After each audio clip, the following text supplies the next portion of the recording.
And Mayor Scarlett, we're ready whenever you are, sir.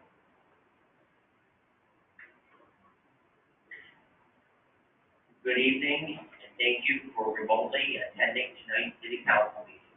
The camera in the council chambers is set up to show those members of council attending in person tonight. The platform we are using this evening has a raise hand feature. You will notice a picture of a hand in the upper right-hand corner. When we reach the point in the meeting where the public has the opportunity to address council, you can click that button and be given your opportunity to address council. Please stand for the Pledge of Allegiance.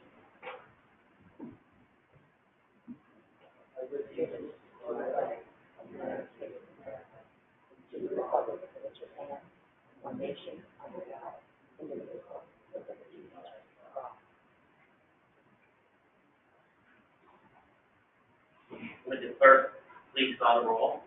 Mayor Skelly, Here. Councilor Dillabaugh, Here. Councilor Fisher, Here. Councilor Kennedy, Here. Councilor Powers, Here. Councilor Reish, Here. Councilor Scamperly, Here. quorum present.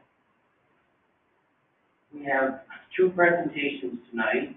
First presentation will be an update from Augsburg Public Library Director Penny.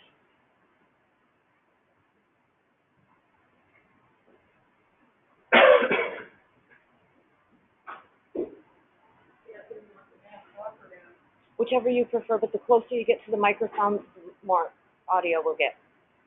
Good evening, Mayor and Council. Just wanted to give you an update through this whole COVID process. The library closed March 16th. We are still not open to the public, but my staff has been back in the building since June 1st. We are going by state guidelines and state library associations as far as what they tell us as far as opening. So we're not open to the public, but we are doing curbside. Curbside is people can call in, they can place holds online, and we bring them the materials out to our front porch. We're also offering online programming besides the curbside crowd. Our summer reading program started early this year in April, and it's going to run through August 31st. That's for the kids. Everything is being done virtually.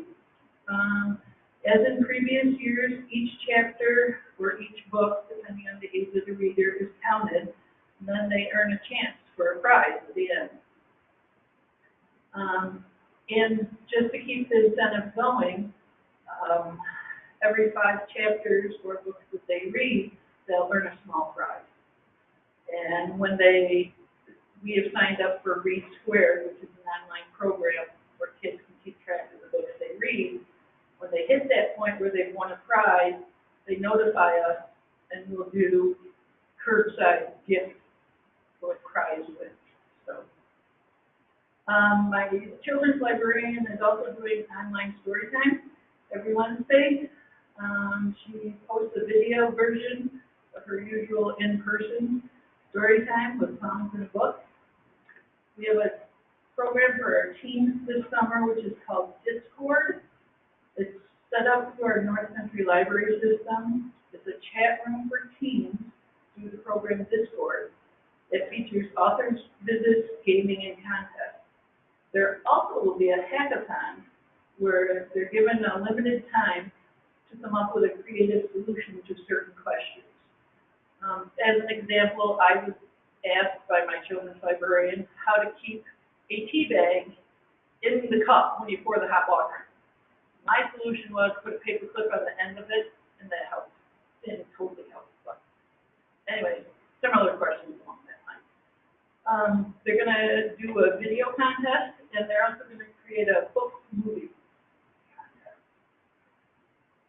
The Friends of the Library had a curbside book sale here a few weeks ago.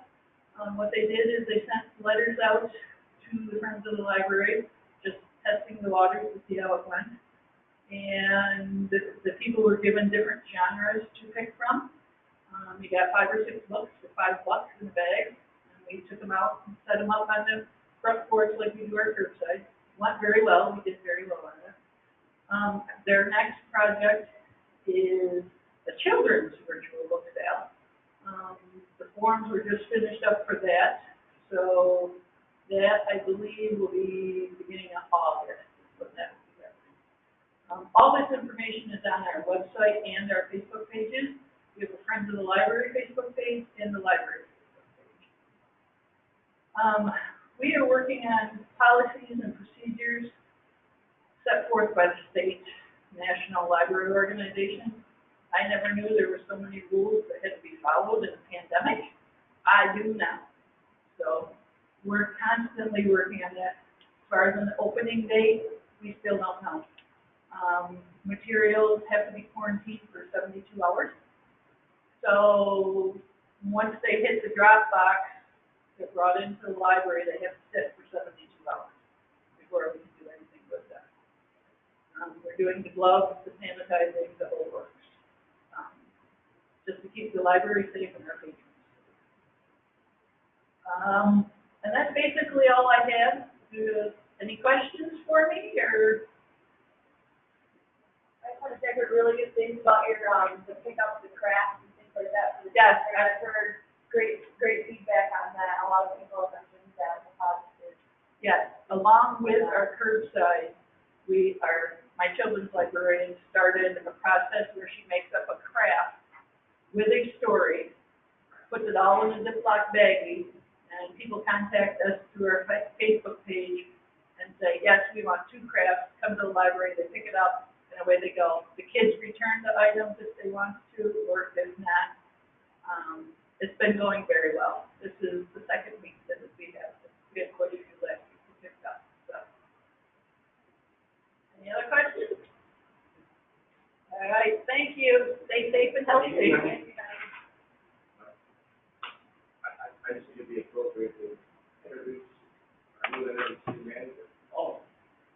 And maybe for, I don't know how many people are online, Steve, but this is, Stephen Kelly, our new interim city manager. I'd like to welcome him to August 3rd and wish him all the best.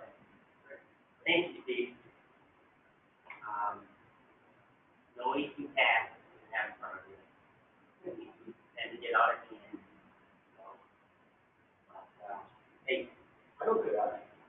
oh. Actually, one, just twice.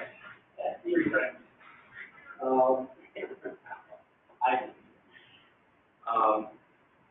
The next presentation will be regarding wastewater treatment plant, capital improvement project, update, and will be made by Charles Pryor from EDR and Kerry Tuttle from Day. Good evening, folks. Charles Pryor, Station Company of LaPorte. It's good to be back here in the city. Tonight we're going to give you a little bit of an update on a very exciting project going on at your wastewater treatment plant down on Railroad Street. So work is quite underway, as many of you are probably aware. But it's been a little while since we had a chance to chat with you. We're mostly out of quarantine at this point. So thank you for inviting us up tonight, and we'll kind of run through what's been going on for the wastewater treatment plant. So, I think most of you have a handout, I see. So tonight's kind of agenda, we'll just kind of reintroduce the project team and the areas of work there, the major components of the job, where things are at today with the contract. Some of the work activities that have been completed, some that are forthcoming throughout 2020. There's a very, very busy second and third quarter work down there. We wanted to touch on the IMA for the Village of Hewelton. I'll bring you folks up to speed for that. Let you know kind of the budget status where we're at, and close things out talking about the overall project schedule and what we see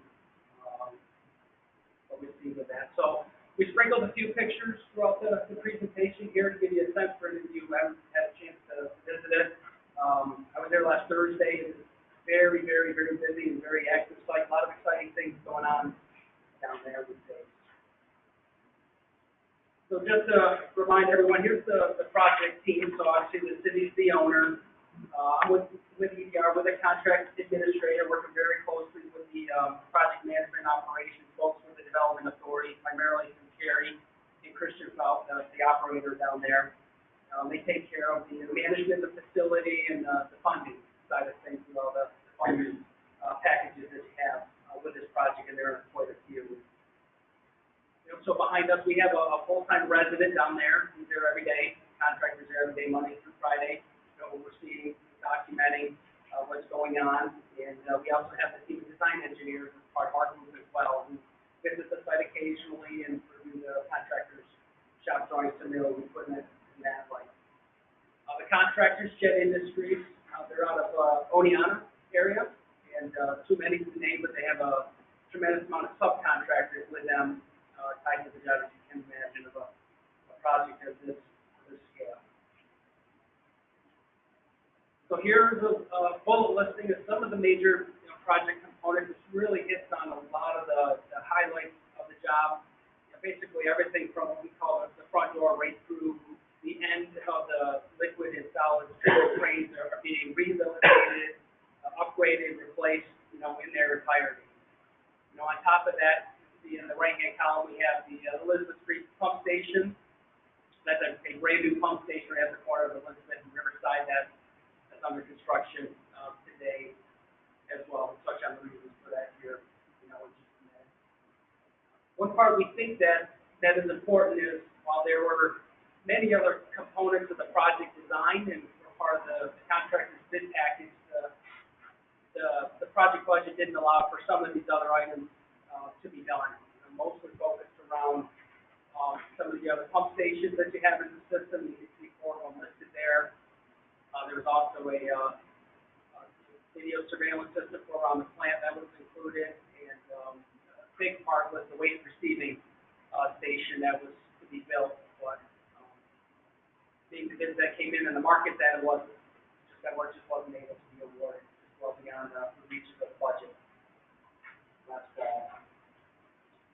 kind of give you a sense here of the areas of work that we touched on earlier, but primarily everything at the plant being touched.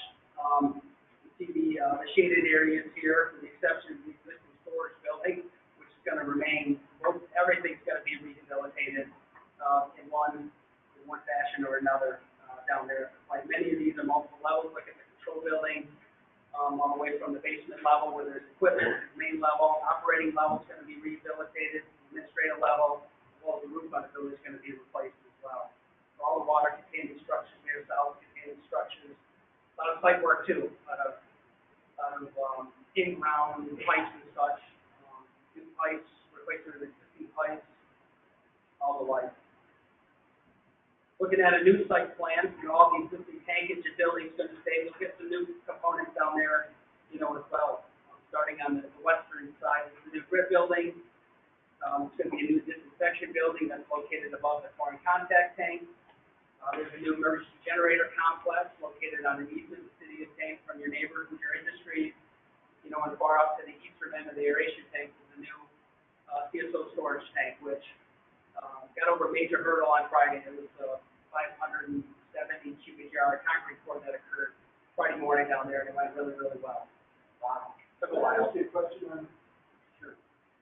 So originally, this was a long time ago, okay? I think Trump Powers was actually a councilman. Floor is great. And the state requires to have a used storage tank, CSO. Okay? And then it was my understanding that you were undergoing this engineering process. The state approved a portion of the old wastewater treatment plant to be that CSO storage, so we're going to spend millions of dollars on a new tank. Is this a new tank or is this just a modified portion? It's a new tank. It's a new tank. It was a cost. There was an idea at one time, but with the flow and the organic loading you have coming into your facility, you couldn't afford a new tank. As a plant is dedicated for another purpose. I'm sorry, I couldn't hear my dad. Sorry.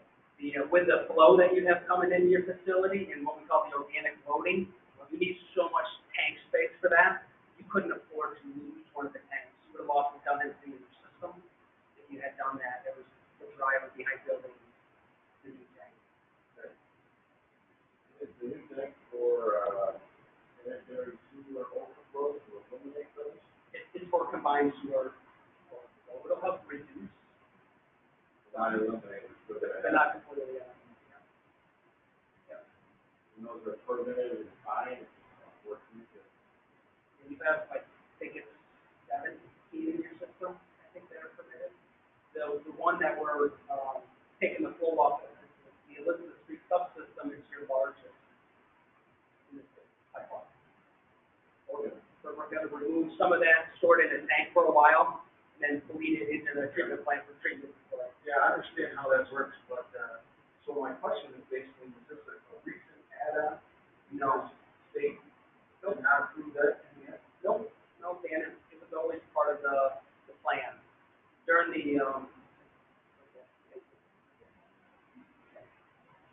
During the study phase and looking at, more recent data, it showed that you couldn't lose one of your tanks. Now, the original plan was to locate the tank within the city, in a different location, it was gonna be on the ground. Yeah, it's gonna be, down at the bottom, actually. Correct. Yep, that plan was a little disruptive. But that was like a $7 million tank, and I'm wondering if this is close, and save money, It's a larger tank because you're bringing in the flow from Bucleton. okay? You had this base amount of storage that you needed, which is the same as the original project, 800,000 gallons, plus or minus. Okay. You needed that amount to capture that combined sewer overflow, so you were compliant with federal regulations for your system. Okay. So the state signed off on that, and then we brought Bucleton in, so A plus B, we have a tank that's A plus B now, gallons. So how many CSO tanks do you have? So Just one, you're gonna have one, it's at the treatment plant. Yep. that's on that diagram? Correct. Yeah, we were able to fit it in on the existing property of the treatment plant. There isn't a whole lot of space down there, but it fits in on the eastern end of the site.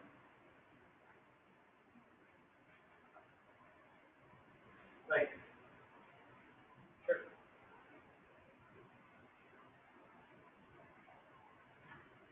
So, more of an aerial look here. This is the location of the Elizabeth Street pump station, as well as the route for the force main, the pipe that's gonna go between the pump station and the storage tank. About, I think, 2,000 linear foot or so from that intersection of Riverside and Elizabeth Street, staying within Riverside, crossing Patterson down Railroad, and over to the CSO tank location there. Was there a collection center somewhere for people? This tank serves that purpose as well. So there's not one out there, school district? No, that would change. No. There's gonna be, as part of a separate project the village is undertaking, there's gonna be metering vault there that's gonna meter the flow coming from the village's system to the city. But it's not a storage tank. There's a single pipe from the village to the city that's gonna run all the way to the tank. Emergency tie in. Yes, to the tank, it runs all the way to the tank from the village. All of this tie in our system. The state wouldn't allow that, would have exacerbated your overflow situation. Where's that? It's proposed to come, across 37-812, across the school property, straight down Franklin, to the Riverside, and then it's gonna parallel this pipe all the way to the front. 2022 for this year, or? I think, we have it a little later in the schedule, but the schedule that they're on now, it's a parallel project, they're still in the design phase, but it looks like towards the fourth quarter of 2022 is when their system should be online, targeted to be online. That's just like data, well, for you. What's That, what company was talking about, the property, all that, I assume that's like data from flow from you. correct, yeah.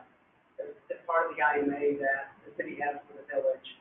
It lays out the formula and all that, but part of it is measuring the flow, so that's gonna be the measurement point coming from the village to the city. Anything to add?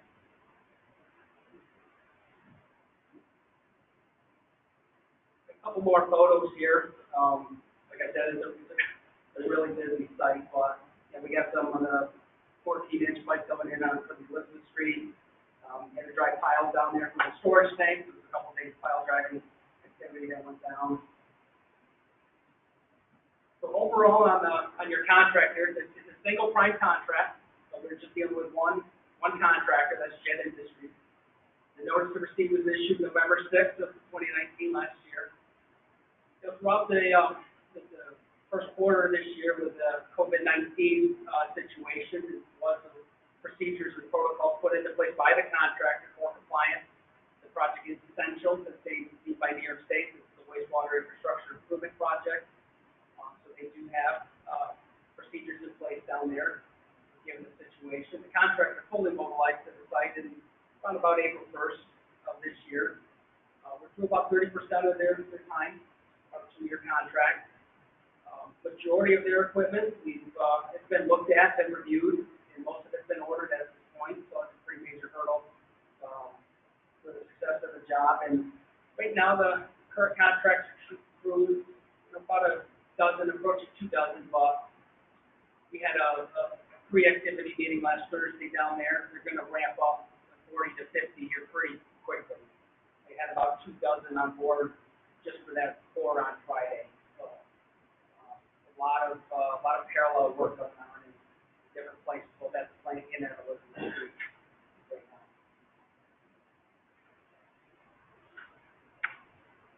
A couple more photos for you. So on the left one there is the major duct bank for the new power service as part of the project in the generator. We have 2,500 kW natural gas generators going in down there, so lots of wires between there and the switch here.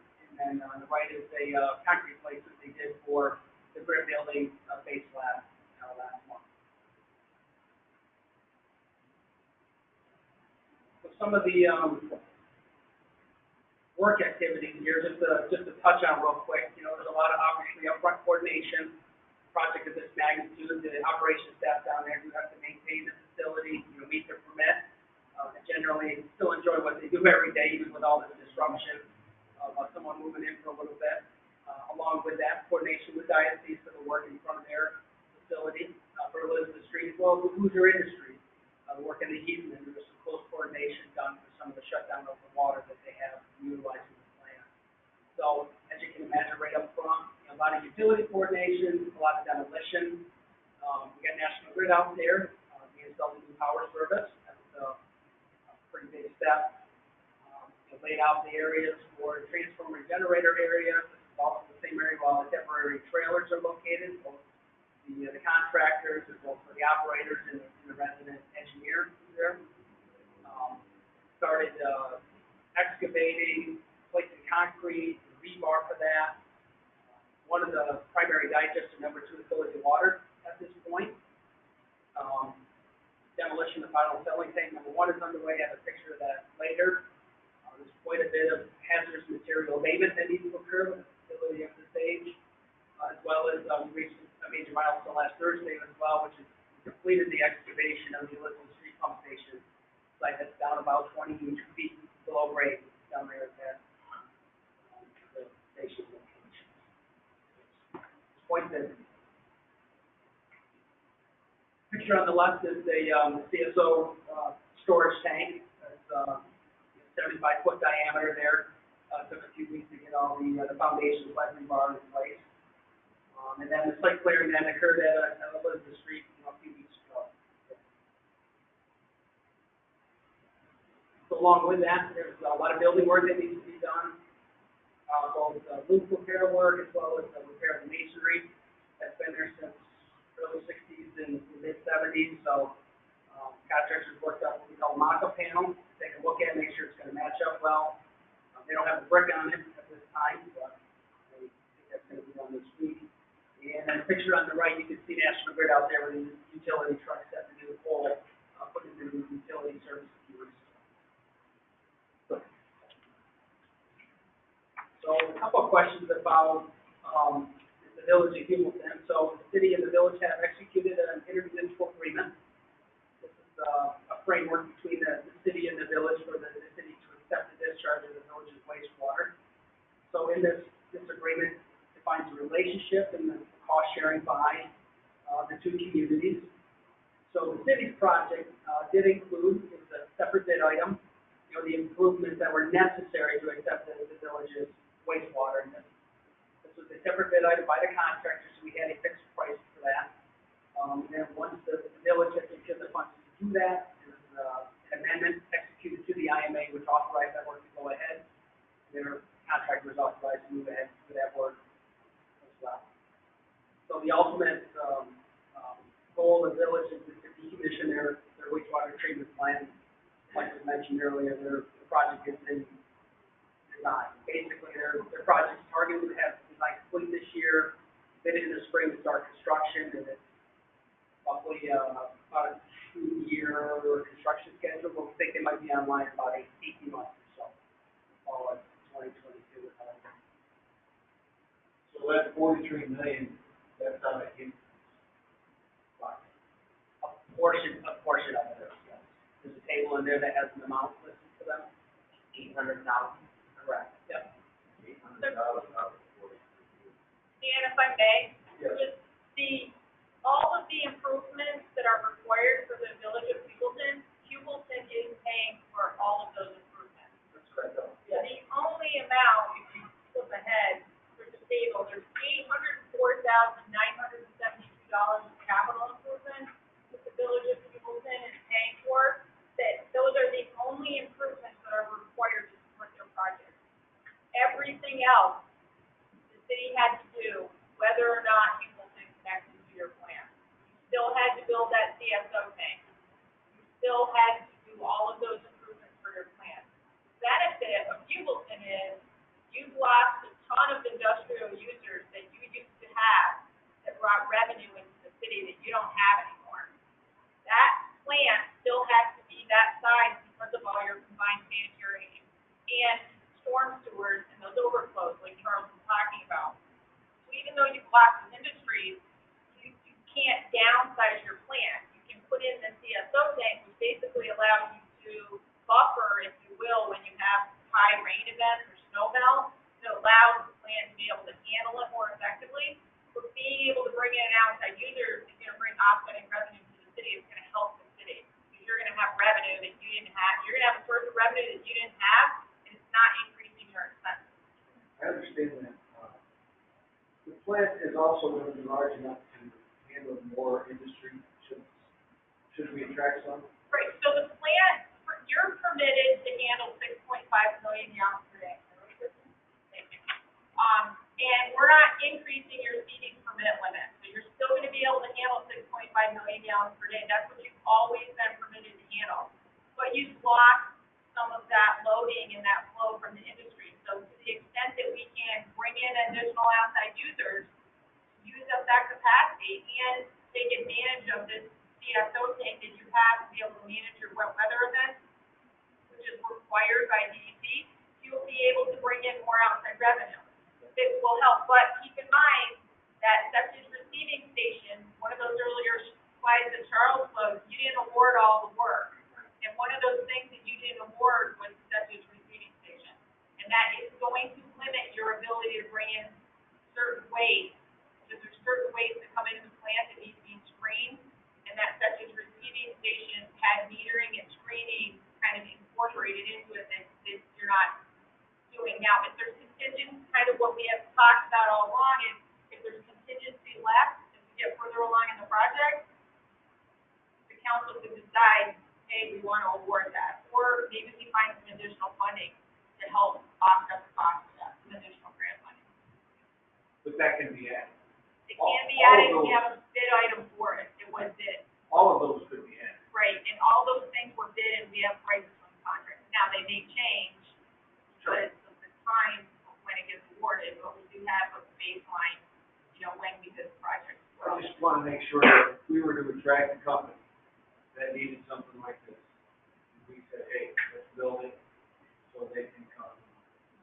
Yeah. I don't want to limit ourselves. Right, and so the short answer to that is yes, obviously, any new industry that comes in, you have to look at it. You need to look at what exactly it is. They would be, if they're a significant industrial user, they require a pre-treatment permit. That's EPA regulations. You had Hoosier used to be significant industrial user, Anson is a significant industrial user, Lucero, which used to be a significant industrial user when they hauled their way into the plant. Now that you have the consent orders, you're not able to accept any outside waste right now, right? So you haven't been able to bring in any outside waste that isn't direct piped into your plant since the consent order went into effect. That's one of the restrictions. So. So thank you, Karen. So Yeah. the capacity hasn't changed, still 6.5 million gallons. We're improving it at a significant cost. We don't use about half the capacity before for any fuel. Is that all correct? Yeah, fuel just dropped in the bucket though, percentage wise, it's like nothing. Their plant's rated for 450,000 gallons per day, and their average flows are usually less than 200,000 gallons per day, and so you have flows as high as 20 million gallons per day, so just put it in ballpark, that's what you're talking about in terms of the amount of flows.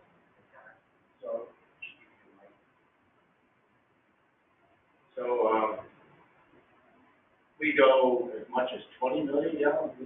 20 million, and then you max out, and that CSO activates, and the rest of it goes into the river, partially treated. And can you quantify the amount of revenue from fuel? And what percentage is it of the existing revenue? I want to say, I don't know, I'd have to go back and look at the engineering report, it's been a while. But it's, gallon-wise, it's pretty small, right? It's still a source of revenue. And they're helping, and more importantly, they're helping to pay for a CSO tank that they may not be using, that you might be able to use for other outside customers. So there's another added benefit for that additional capacity that's getting added to that CSO tank. The incremental increase is getting added there. If they don't use it, you can use it for other outside users for additional revenue. But the city residents and users are paying for 34 million or more, and Hewlett does benefit from that investment, fair to say. Sure, but the other thing I just want to be clear on, there's some misconceptions that I've heard about this, that these improvements that were needed were because the mechanical and electrical and process equipment within your plant was many years beyond the end of its useful life. It should have been replaced a long time ago and wasn't, and you were at the point of a catastrophic failure within your facility. So, Hewlett or no Hewlett, you were spending $43 million on an upgraded treatment plant because stuff doesn't last forever. And Hewlett will be paying a fee too. I mean, they're just part of it. Yeah, it's expanded, we just don't know how much. Because of the fee base, right? Yeah. So whatever we charge for fee, you have to also. I'm just trying to quantify, right, and clarify so it's not all objective. Yeah, we do But not. it's not just ours that they're paying, it's all users. No. Right. No, we're paying for it. And they're paying for the tank, and they're fuel, but we're paying for our plant, and they're benefiting from it. That's the arrangement. They're paying a cost for every gallon that comes Right. into your treatment plant, which will That's offset. understood, just like I do, just like she does, just like everybody here does. So it isn't a part of the Ogdensburg taxpayer budget, it's a user fee that pays for the project. So whoever uses it will pay for the project. Not just, You can call it a user fee or a tax, whatever you want to call it's two different things, it's two very different things. A user fee for the wastewater treatment is different than the city property tax. Yeah, So it's two different it's budgets. still an expense anyway, look at it for the taxpayer. I think we can all agree that to have a sewage plant for Hewlett for $805,000 is quite a deal. If we can't agree on that. That's not what's happening. They're not paying $805,000 for a sewer plant. They're paying capital improvements to be able to bring their wastewater to the city, and the city benefits from that.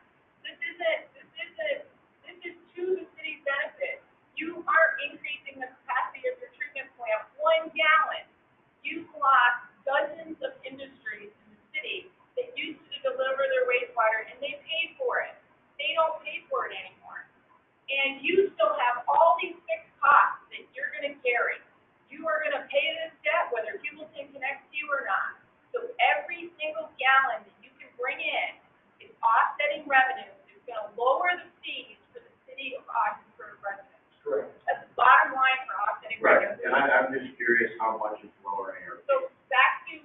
if you can email me that, I Well, I appreciate it. can, but I'm quite sure the council already got this. And I'm gonna look to Tim, because I know the prior city manager did a rate calculation assessment for council that was shared. Correct, Tim? And that included that offsetting revenue calculation, did it not? So I believe that was shared with council previously. I don't remember what the numbers were off the top of my head, but I know that Tim has that. I know that that was shared with council.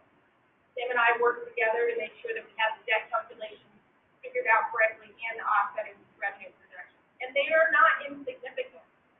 The amount of revenue that the city could bring in for offsetting revenue is really not insignificant. It can really help. And the majority of the run that is, coming from Hewlett is, I believe, $6 million federal grant.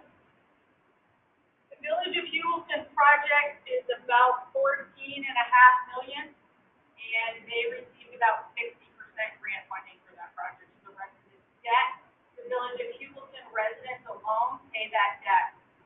So, And I wish that, I'm sure, you know, you guys have exhausted what you can, but I wish that, I don't know if this is your role, the development authorities in North Country could approach the state for additional grant funding, to subsidize the project,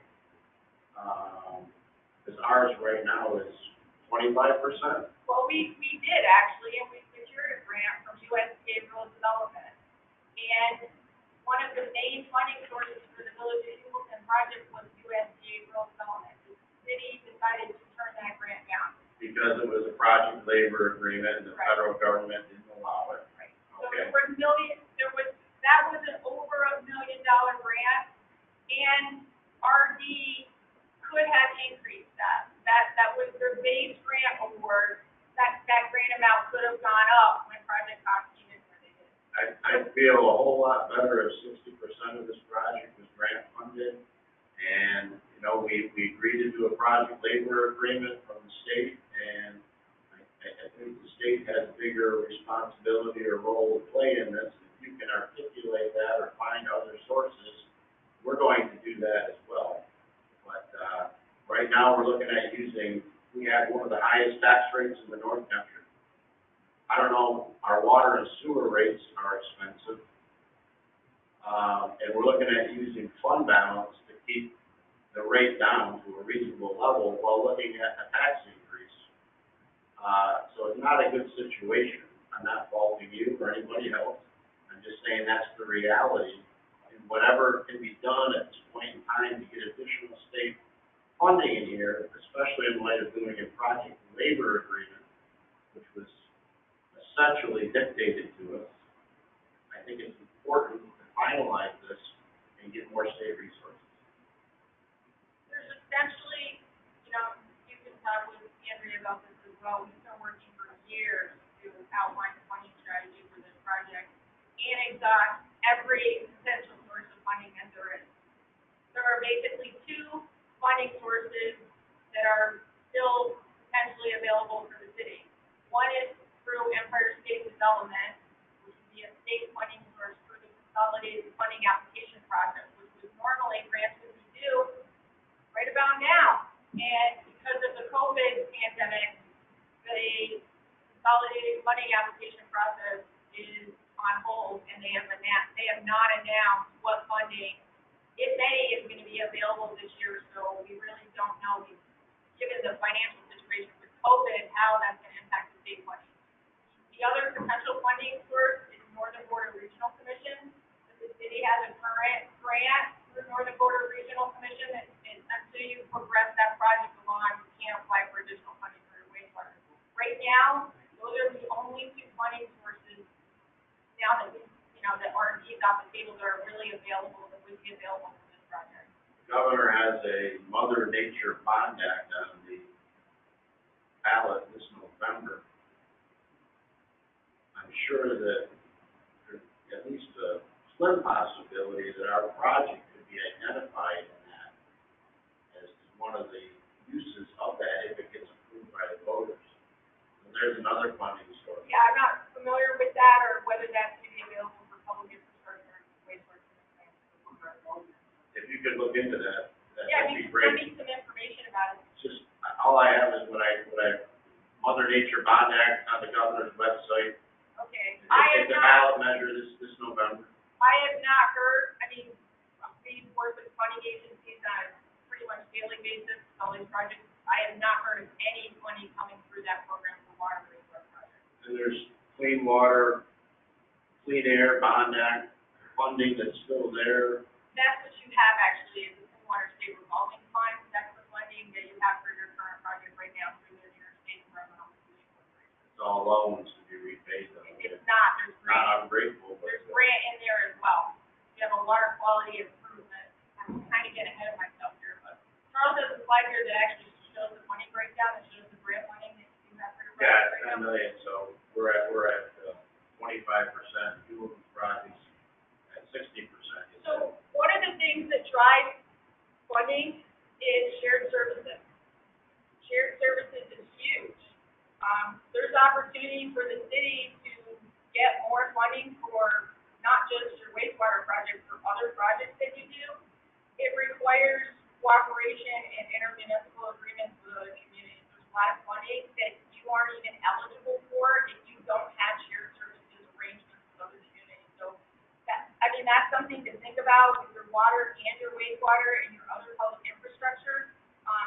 Department of State is a funding source that's available. John, I know you and I have talked about some of the municipal efficiency studies and things like that, and the Department of State funding is one of the funding sources for the Cubleton project, and they're funding some municipal water and wastewater projects as well. But you've got to get some sort of cooperative, arrangement between the two. I just think that the senator and the assemblyman, especially in light of how we're helping our neighbors out, and we are sharing services and bringing them on board and helping with the industry outside our taxing jurisdiction, that they ought to be able to find more money for this project.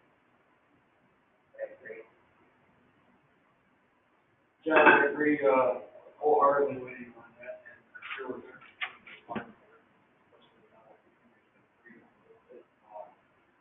but, I do want to straighten the matter out here. It was said that he turned down $1 million grant from the RDA. And, what actually happened was, there was a $1 million grant combined with, I think a $4 or $5 million loan at 2 or 3%, something like that interest that was together. And because we couldn't get an answer from the federal government on the PLA, it was back and forth, yes and no, and this and that. We wanted to get the project moving. For things like this chlorine gas system, which is way out of date, and if it goes, everybody in town's got about 10 minutes to live. What the state offered us, they said, we'll tell you what, if you want to get moving on this project, we will give you a loan at 1.65%, which was lower than what the RDA was going to charge us, and so therefore it was like it was even steep. So you can put it in the context that we turned down a grant, but really we didn't put the grant back. So just to clarify that for the viewers, that the state did help us move this project along. At the time, it's too late to start the rebidding process and the recontracting process and everything. So it was much easier to accept that than it was to wait on the federal government for an answer for anything else. So they actually came through for us. The governor's office came through for us wholeheartedly. Matter of fact, Mike Powers was in that conversation. So one Saturday morning, and we got that done. So it was cool. So I just wanted to clarify that. We didn't really technically turn down the grant. It was an even Steven exchange. And the state came through and helped us. But yes, I do agree that I'd like to see the state kick in some more money to help us out here, because we are on the hot sheet. Anyway, sorry about that. So a quick snapshot of your, on the project budget today. This gets updated monthly, with Carrie and Christian, lead on that. So, every month we take in all the expenditures associated with the budget, shake everything out between the administrative, second construction, line items to see where we're at. And, this is the update from June. I think it's a snapshot of the one that was just recently done. You see where, carrying a contingency about 2.42 million right now, so, still a pretty healthy amount. So, I believe the council gets an update of this. Every month is sent to the city. Okay, that's provided to the city monthly.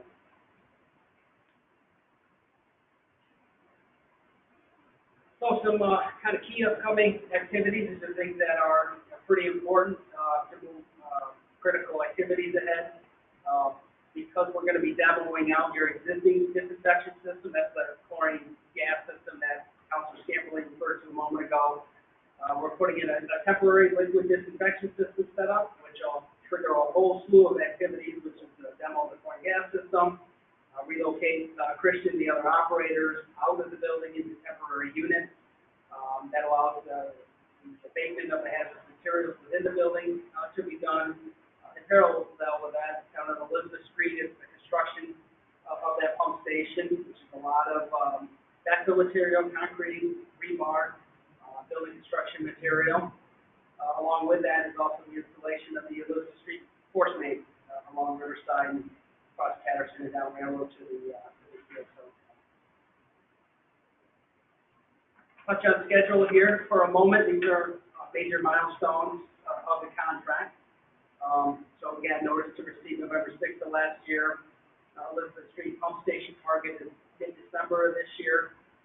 Substantial completion on the job as a whole is early November of next year, with final completion in very early 2022. And then looking at contractors' most recent progress schedule update, the critical path of the project, which is the longest path for work to be done, is still intact.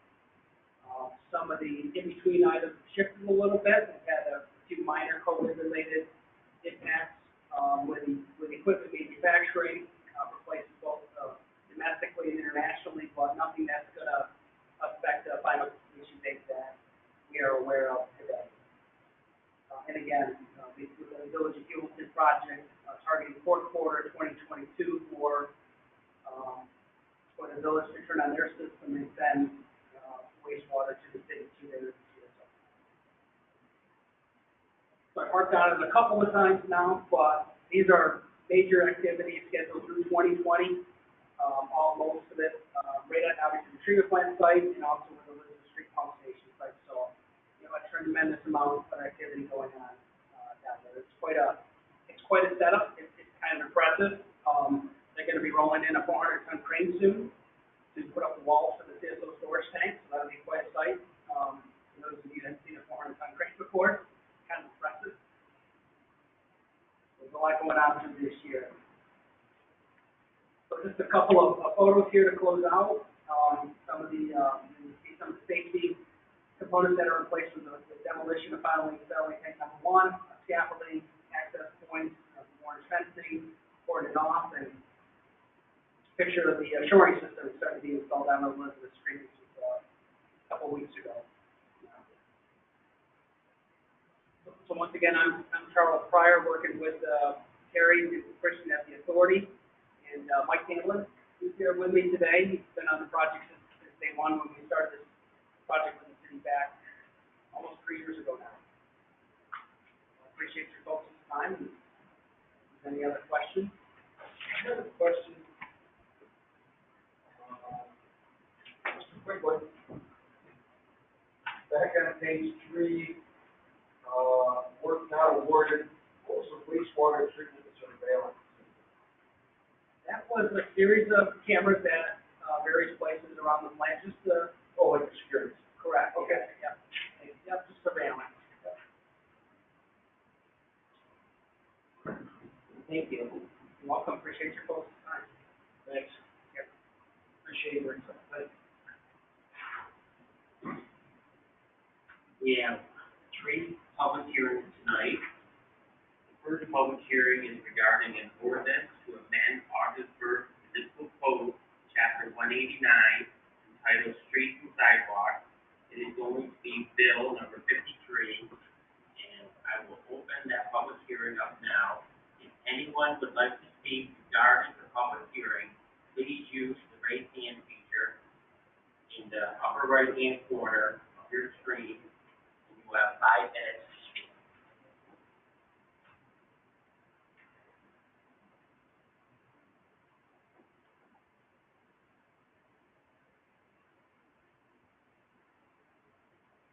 Is there anyone? I see no hands raised, Your Honor. We'll give 1 minute, and then move on.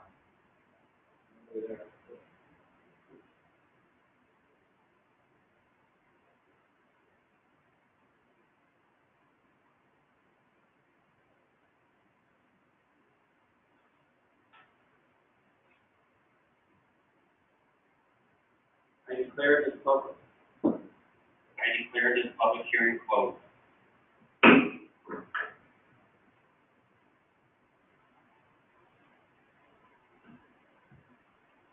The next public hearing is regarding an ordinance to amend Augsburg Municipal Code, Chapter 69, entitled Alcoholic Beverages.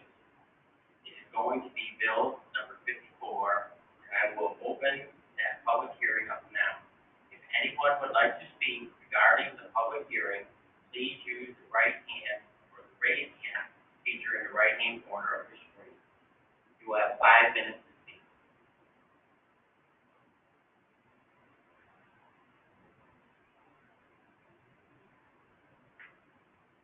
I see no one.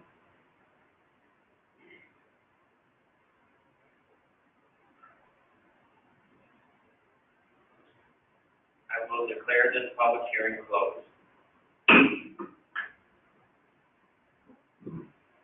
Our last public hearing is regarding a local law to amend the Augsburg City Charter in regard to a residency requirement for the position of Chief of Police and Fire Chief. It's going to be Bill number 58, and I will open that public hearing up now. If anyone would like to speak regarding the public hearing, please use the raise hand feature in the upper right-hand corner of your screen, and you will have 5 minutes.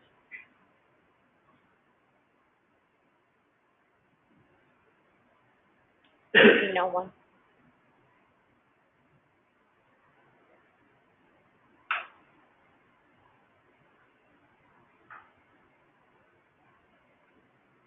I declare this public hearing closed. And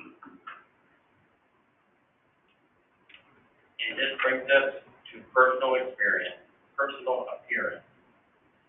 At this time, if you would like to address council, please use the raise hand feature. The clerk will recognize and unmute one person at a time. You will have 5 minutes to speak.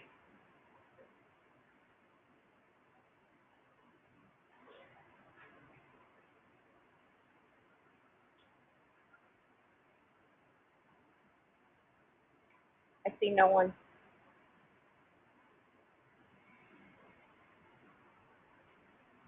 And that's the end of that, and this brings us to correspondence.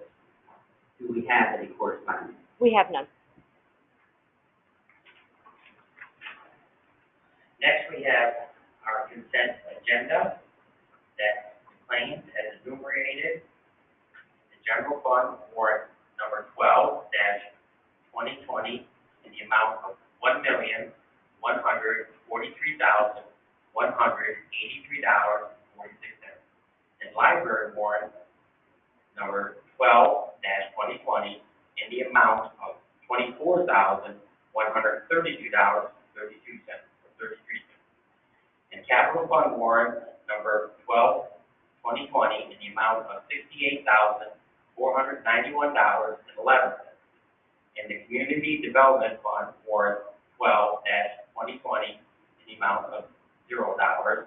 And community renewal fund warrant number 12-2020 in the amount of $10,000 is audited, be and same hereby are ordered paid. I so move.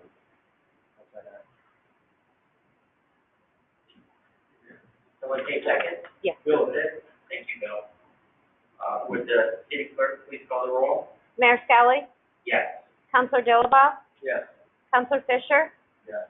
Councilor Kennedy, Yes. Councilor Powers, Yes. Councilor Reese, Yes. Councilor Scamperly, Yes. Approved. We have no appointments tonight, and this brings us to items for council action. Our first item of business is an ordinance to amend Augsburg Municipal Code, Chapter 189, entitled Streets and Sidewalks. And would a member of council please introduce this item? I'll do that, Mayor. Be ordained by the City Council of the City of Augsburg, New York, as follows. Item 1, that Article 1, 189-1, Chapter 189, Augsburg Municipal Code, entitled Placement of Materials Restricted, is amended by adding a new subsection C as follows. Outdoor dining. The placement of tables, chairs, umbrellas, and other accessories necessary for outdoor dining is allowed between the owner's property line and the street curbing in accordance with the following limitations. Outdoor dining tables and accessories are allowed at restaurants as defined by the Augsburg zoning ordinance. That is a permit from the New York State Department of Health to operate a restaurant. 2, no outside dining tables and accessories shall be set up that block pedestrian traffic, and a 3-foot wide sidewalk area must remain clear to permit pedestrian traffic. Item 2, the ordinance shall take effect 10 days after publication of the notice, which shall give the title and describe the same summary form. I so move. Second. Discussion? So, was the 3-foot mark the ADA regulation? Yeah. It was? Okay. So I know that we had quite a discussion on whether or not that was ADA accessible. So, We're under receipt of permit.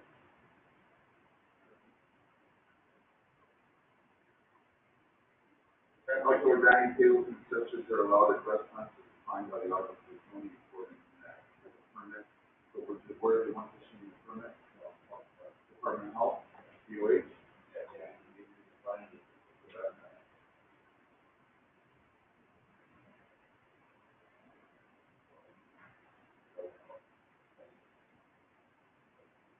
That's a liability issue too. I mean, I'm not opposed to it in any way, shape, or form. I want to make sure that our law.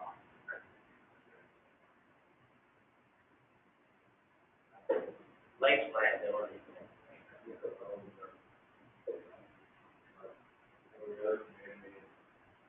No, I get that. I want to make sure that we're covered under the rider policy for, sitting on property, as you said, any injury or even go back a little bit.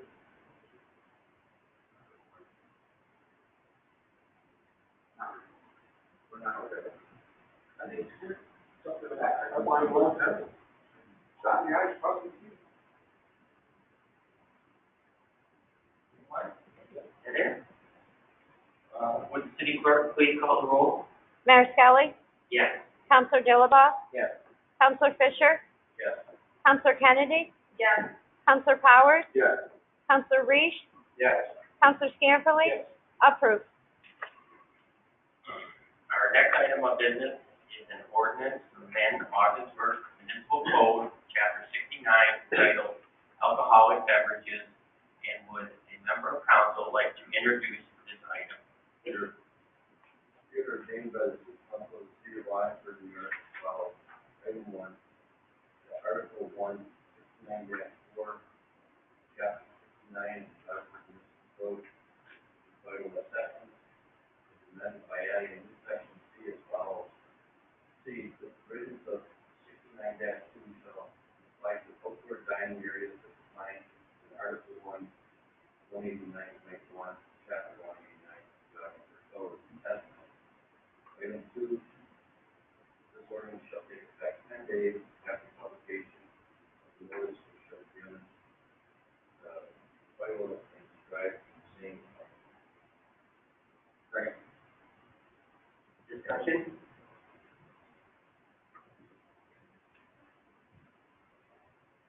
I think both of these, are gonna help our local businesses, our restaurants that have struggled a little bit, and, keep the city a little bit fun, or, maybe a little bit, or enjoyable to live in. Anyone else? Would the city clerk please call the roll? Counselor Dilaba? Yes. Counselor Fisher? Yes. Counselor Kennedy? Yes. Counselor Powers? Yes. Counselor Reese? Yes. Counselor Scamperly? Yes. Mayor Skelly? Yes. Approved. Our next item of business will be read by Director of Public Works, Shane Brown.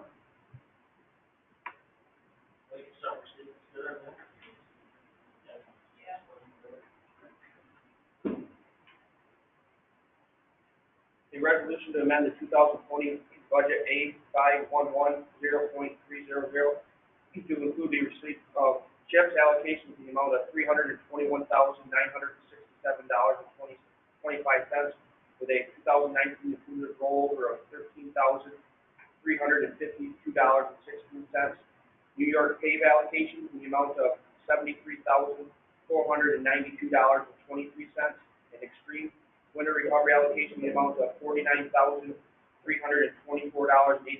for a new grand total of $458,136.50. I do want to note there is a possibility of 20% reduction due to the COVID situation. I'll move that. I'll take everybody. This is money we spend, and then they reimburse us. We spend it for staying in the back. Basically, we're getting about $70,000 that we had not had in our budget. We could lose 20%, but we still are ahead of. The last 2 years, we've gotten actually pretty much the identical amount, besides the little over 13,000 that we rolled over last year that we didn't spend. But they did renew New York pave and extreme winter recovery this year, which we didn't know if they were going to. So this is the general amount that we get each year. It's about $425,000, including the pave New York and extreme winter. So, a couple questions. So, anticipating the potential 20% that we may not receive, are we gonna lay back Yes. 20%? Yes, we scaled And that. then we can use that for a rollover next year if we got it. Yes.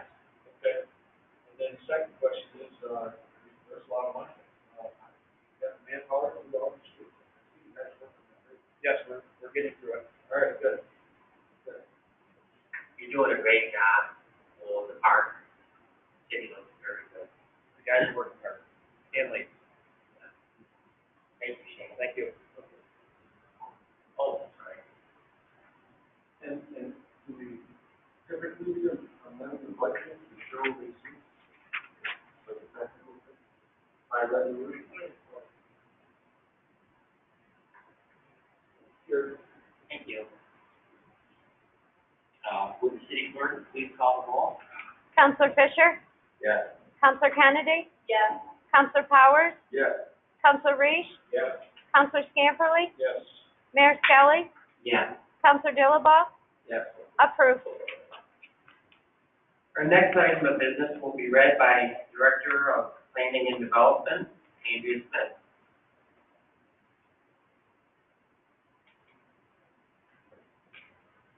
Again, I think it's understatement, and I just have to explain what's going on.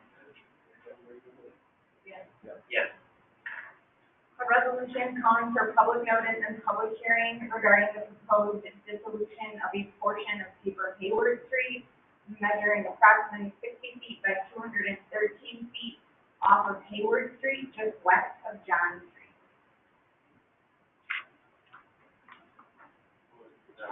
I'll move that.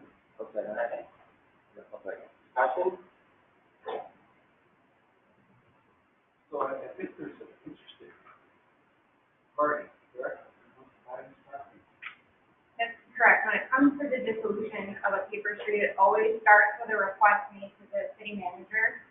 So there are two on tonight's agenda that the city has received over the last couple months. It's taken this one very recently, the other one actually for a little bit more time. But this is the standard process that goes in front of the planning board in accordance with our charter. And they review it and send a report to the council, which they have done. The board met and discussed this at their July 7th meeting. The planning board, along with city staff, is recommending in support of the dissolution. It does not contain any infrastructure or easements. It doesn't landlock any parcels, so there's no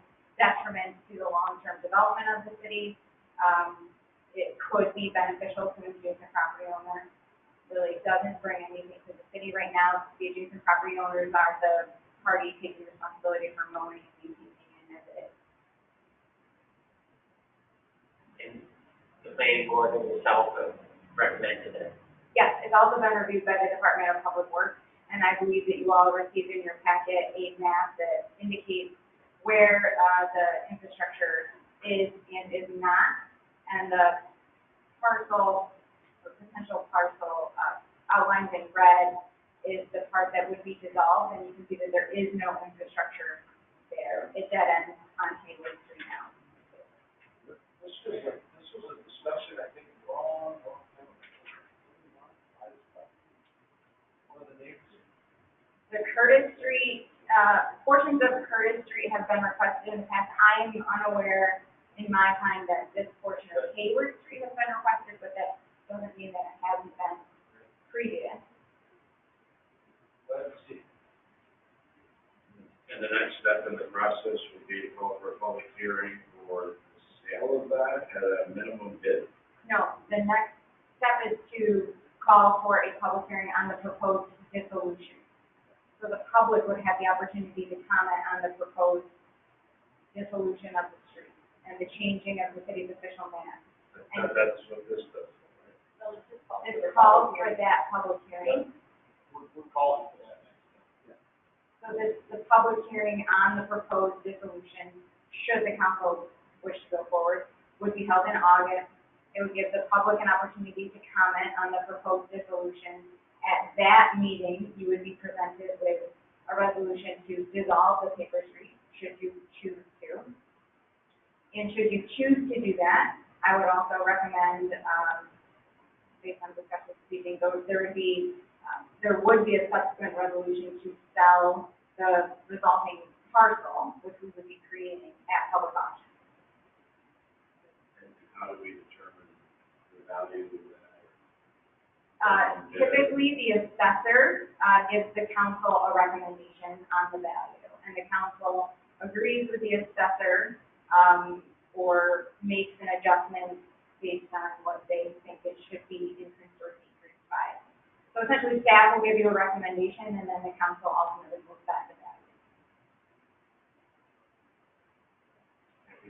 Have we mortgage streets around that don't have people on the treasury? Miles of those. Are we looking at mortgage? We have done this in the past, but we don't typically go as far as recommending the dissolution unless there's an interested party, because the city actually has to incur costs up front.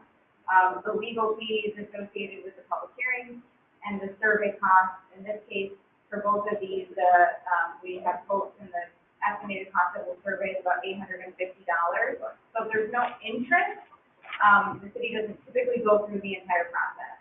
But we send anything else to people that are adjacent or close to them, say, do you have any interest? Possibly interested? We have not done that in the past, but people do from time to time. This is the standard process. The property owner contacts the city does an internal review, and we let the property owners know whether or not it can be resolved.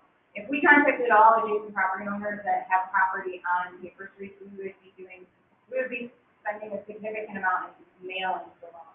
I don't think all of them, I'm saying, can fix on it, because just start generating.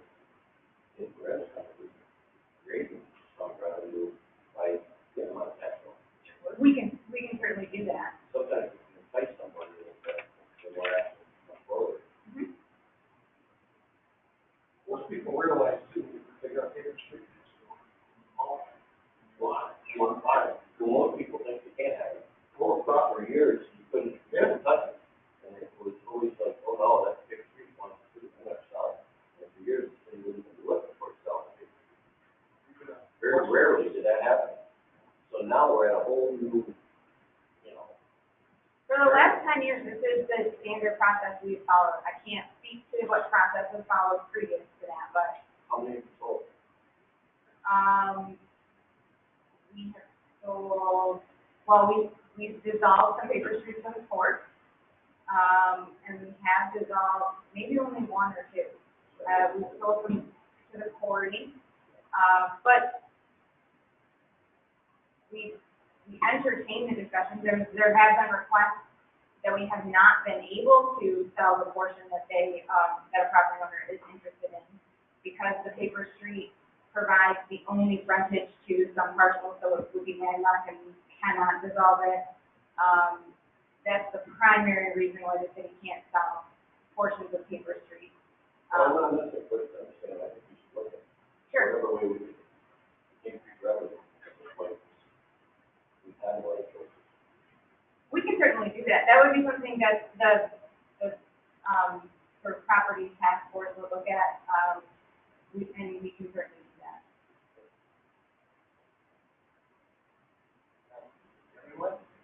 Everyone? Would the city clerk please call the roll? Counselor Kennedy? Yes. Counselor Powers? Yes. Counselor Reese? Yes. Counselor Scamperly? Yes. Mayor Skelly? Yes. Counselor Dilaba? Yes. Counselor Fisher? Yes. Approved. Our next item of business will be read by Director of Planning and Development, Andrea Smith, also. This is also a resolution calling for public notice and public hearing regarding the proposed dissolution of a portion of Paper Curtis Street, measuring approximately 60 feet by 120 feet off of William Street. Discussion? This is pretty much the same, Okay. that we just discussed. It was a request, that was submitted to the former city manager in May, and was something I followed up on early on. It's just sort of taken a little while, talking with the property owner and getting prices on surveying, to get it to you, so. Let me ask a question. The portion behind it that extends to the, Curtis Street, oh, wait a minute. Sorry, I'm wrong. I don't want Curtis Street. Yep, the recommendation is to dissolve a portion that is approximately 60 feet by 120 feet. If you go past that, you'll see that there are 3 parcels, and I gave you colored copies. Sorry? Directly behind it? Directly beyond the 120 feet in depth, there are 3 parcels that would be landlocked Okay. if you dissolved any more of the paper street. So this is the extent that we can dissolve without detrimentally impacting, properties from future development. It also happens to be the extent of the property line from the property owner who's interested in purchasing. So it would square off their property should they be the successful bidder in the end. This one. This one originally was submitted according to the property owner who has expressed interest, back when John Pinkerton was the city manager. Yeah. And I think that was the issue, was they didn't want to sell on the street. We can't dissolve the entire street. Well, I don't know. It's an attractive spot. Right, yeah, it is. Good. Good. Good. So we incur in, appraisal, you don't know appraisal charge, or survey charge, and legal fees? Are there legal fees too for the transfer, or? There would be legal fees associated with the sale, those are always put on the buyer. From the back. As well as the survey? Yes, and both interested parties have been informed of the survey costs, and wanted it to be moved forward. Good. Okay. Would the city clerk Please call the roll. Counselor Powers? Yes. Counselor Reese? Yes. Counselor Scamperly? Yes. Mayor Skelly? Yes. Counselor Dilaba? Yes. Counselor Fisher? Yes. Counselor Kennedy? Yes. Approved. Our next item of business will be read by City Comptroller Timothy Johnson.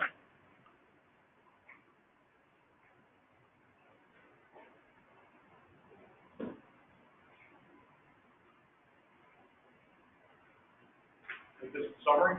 Well, it's good. It's a resolution to authorize the expenditure of funds for the appointment of the interim city manager. The amount is $38,100 to code AA 1230.11.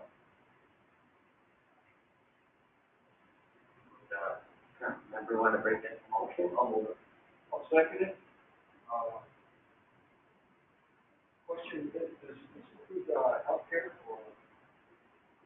There's, healthcare. The last meeting, to hire the interim city manager, resolution stated no benefits, health insurance, and retirement.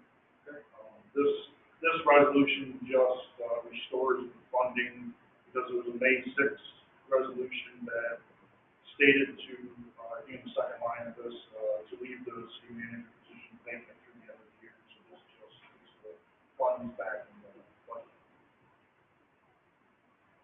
Okay, thank you. Thank you, Jim. I have one question. I had a couple of questions from residents just inquiring, what the schedule is, like Monday, days, and all this. But they're just kind of curious as to what your schedule would look like.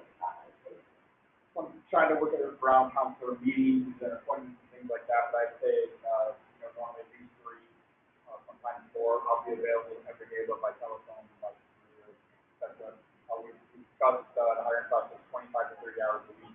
But again, that will, I'm sure I'll keep those hours every week, phone calls and emails. Okay. And I will, the city clerk, will always have my schedule, the week in advance. Okay. Thank you. Anyone else? Would, city clerk please call the roll? Counselor Reese, Yes. Counselor Scamperly, Yes. Mayor Skelly, Yes. Counselor Dilaba, Yes. Counselor Fisher, Yes. Counselor Kennedy, Yes. Counselor Powers, Yes. approved. Our next item of business will be read by Director of Planning and Development, Andrea Smith.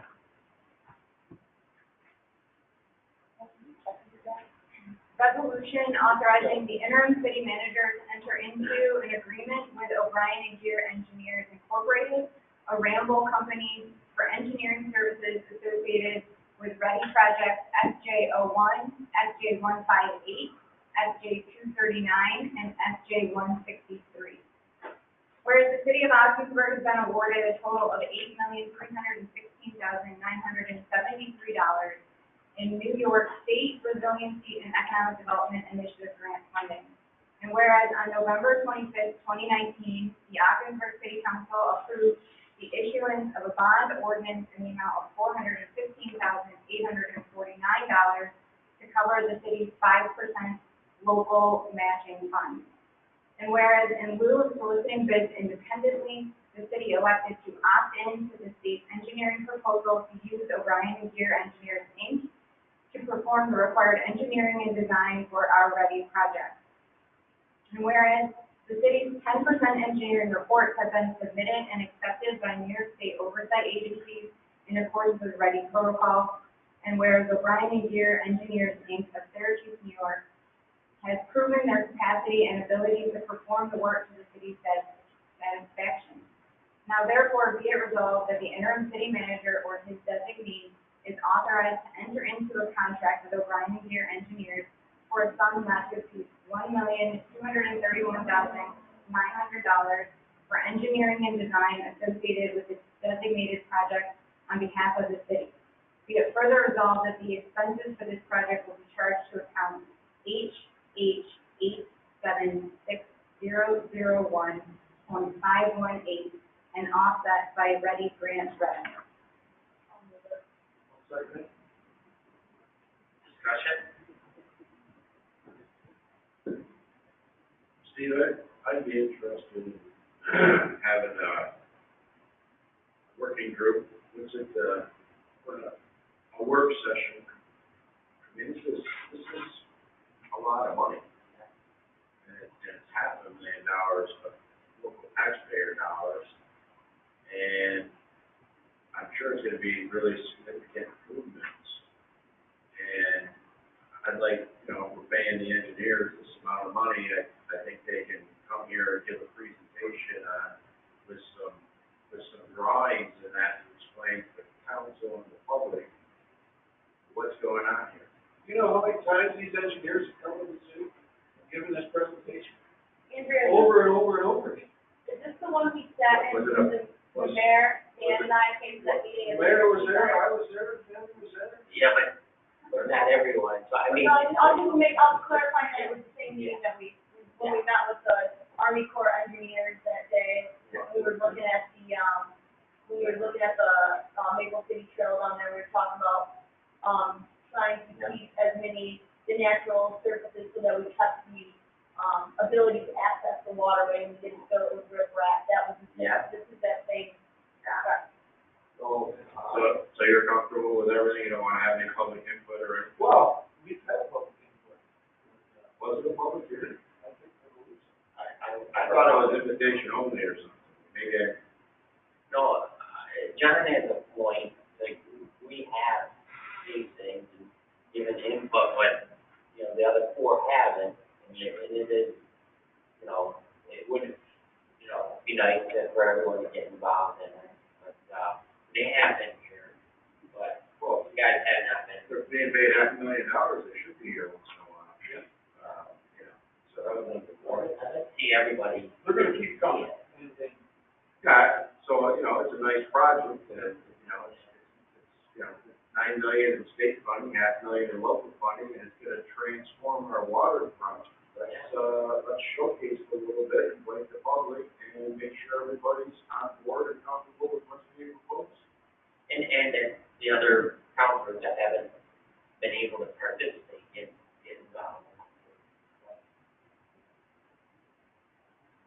We'd like to see. Mayor, if I could. So, the complexity of this project in getting things going is really where this phase is at. I assure all of you, I'm not gonna sign anything that I'm not 100% sure, what I'm getting us into. But we really are at a point with this project, that I need to sign this engineering agreement to get the granularity of design that you're looking for, to get to the stage where we invite all of you to a work session for certain, or multiple work sessions for that matter, and or the public. Now, I will tell you, I reviewed this with Andrea as extensively as I could over the last 24 hours, I could look at something. And I just will tell you, there's going to be some room for your input and public input, but the bulk of this project is pretty protective measure level stuff. There's one of the sites that will allow for moving some recreational facilities around, perhaps improving things, but these projects are largely going to protect the infrastructure that's there. On top of the protective measures that have already put in place by one of your recent projects, probably the most critical thing that's gonna happen to your Maple Trail is gonna get the repairs done that you all need to be done there, and again, mitigation and protective measures put in there. Don't wanna paint a picture that there's a lot of room in here to obtain things beyond what the project expects to do. The engineers appear to me to be given a pretty tight spec of what they were looking to do, raise elevation, protect the shoreline, flooding is going to occur again. Make no mistake about that. So, the one thing I talked to Andrea about, was my concern about how much we bonded for, the 400 some odd thousand hour piece of it. We're gonna most likely have to advance some money beyond that, to get the engineer work done enough so we can sign the, reimbursement agreement for the grant fund. It is sadly just the way some of this works. It will feel a little bit uncomfortable, I believe, for a bit, because it will seem like we're executing our money. We're gonna talk to the governor's representative, this week if possible, if not next week, to get some assurances that this money is not anywhere near the target of things that if the state continues to be in crisis, that it can be yanked and we won't see a bit of grant money. So you giving me the authorization isn't I'm going to sign tomorrow. There's some other due diligence that I've got to do. But what I also don't want to do is get on the list of people that are, of communities that are behind, in keeping these projects moving. And I think that we're getting dangerously close to not being where we ought to be. So I'm asking all of you to consider this strongly, to give me this authorization, but you have my every promise that we'll be doing strict due diligence. Councilor Reese, we will have some work sessions. We had talked about Andrea giving a small presentation tonight, but we're getting a little long, so I think calling for a work session to explain each of the four projects will be appropriate, and I think we'll have more time. Now, again, I also want to emphasize what we have right now for engineer work in here is really very preliminary scope of work stuff. There is no significant engineering work. This is what we've got to get going on. best we can tell, and I'll be looking for a definitive answer on this as well, the engineer work provided to date is being paid for by the state. That's not coming out of our project fund. So we've gotten the work we've gotten now at no cost. So I don't want to paint this as zero risk, because I'm not prepared to say that yet, but I'm prepared to say I think I need to have this authorization. So once I get that level of comfort with our funding, between Tim and I and Andrea, we're able to pull the trigger to get this moving and get things underway. So that's your question. Thank you. Yeah. So this is a very specific timeline, and the governor, very, very adamant about moving this along, being an expansion to, Clayton, to everywhere that we've met with these people, the engineers. And I've met several times, from the beginning of the council liaison on this project, and the timeline is very specific. And just like Steve said, if we don't follow this and we don't move this along, we're just gonna hurt ourselves. Just to clarify, I was not speaking against the resolution, I was requesting that Public heritage. I know. And, you know, while we're at it, if you had a half-hour one on this and a half-hour on the wastewater treatment plant, you can invite people, and those that want to show can attend, and we would get educated, and they would get educated. I know when we sat down, there was us three, and then there were several other community members. And when we looked at it, we were looking at, I know one of the main goals was providing as much access to the water fund. And that was something we were all in agreement was, we wanted to maintain as much public access as we possibly could. And some of that, in keeping the public access, a lot of the options we had were cheaper to just throw riprap in a lot of places, and then, but there would be no access to the waterfront. We all sat there in agreement, the ones that were there, and we said, well, that's not the purpose. The purpose of we want to provide for our community if we are going to be using funds that our taxpayer funded, so that way everybody can enjoy the river. And I think that was one of the main goals, was maintaining access and integrity of the waterfront. There wasn't really a lot of cosmetic options for them.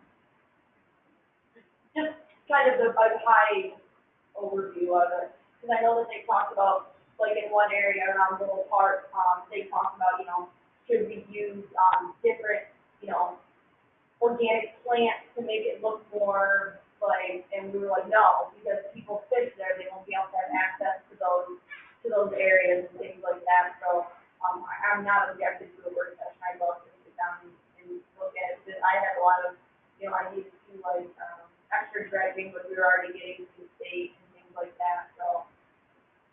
And a big portion of this too, but I'm sorry, is the economic development factor. So as we rebuild the waterfront, we're trying to incorporate rebuilding so that we can continue to build later on. Let's say for things that will attract economic development. So for example, in front of the marina, we talked about putting in maybe a dock with More transient. transient slopes like Dallas Bay and things like that. So we specifically even down at the theater, I asked the engineers to put these things in the drawings so that we can later on, even though it's not part of this project, unless there's funding left over, if we build a dock, we don't have to go back and redo the work that's being done. And then we talked about One of the other parts was, jet ski dock. and then, we were also talking about, down in north, where we just redid, the waterfront down, the little turnaround down by King's Kingdom. That actually all has to go up another 2 to 3 feet. That's the whole thing that gets tore up and redone with this project. It's gonna have to go up, it's not up. With the funds we had for that project, they were only able to do like replacement of all of this. We're gonna raise that up 2 to 3 feet. So by doing that, Kids Kingdom obviously will have to be down.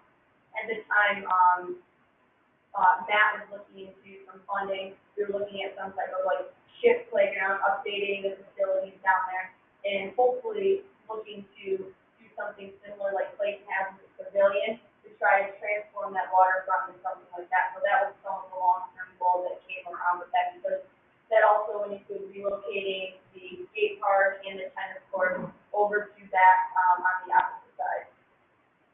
ideas that were thrown out there. Right. Tentative, that wasn't nothing, but that was kind of the The direction we're trying to. direction that we were going. When did these ready projects start? Meeting was Fifteen? The process really started in June of 19, when we were experiencing the flooding, May, June. Second round. Correct. Yep. So these ready projects run all the way from,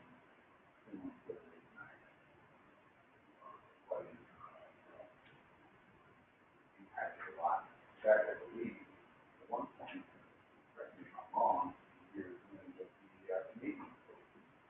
Yes. At one point. Yep. I agree.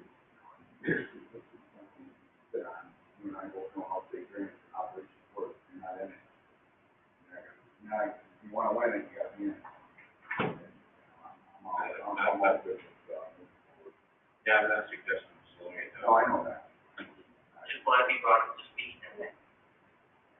And, are we still looking at trying to offset some of the local match with, force account labor, or is that idea that's thrown out? No, with our labor. Services. Yeah. Yes. Yeah, always.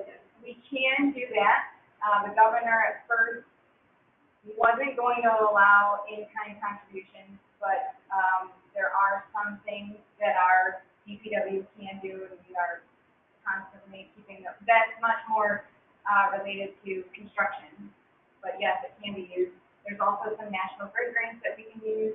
I've been in touch with Elise Stefanik's office, Mary Jo from her office, and they're helping us to identify any federal grants that we, may be able to use to also offset our match or add additional funds, because as Councilor Kennedy mentioned, along the Maple City Trail, the cheapest option is the option the city doesn't want, because it prohibits public access.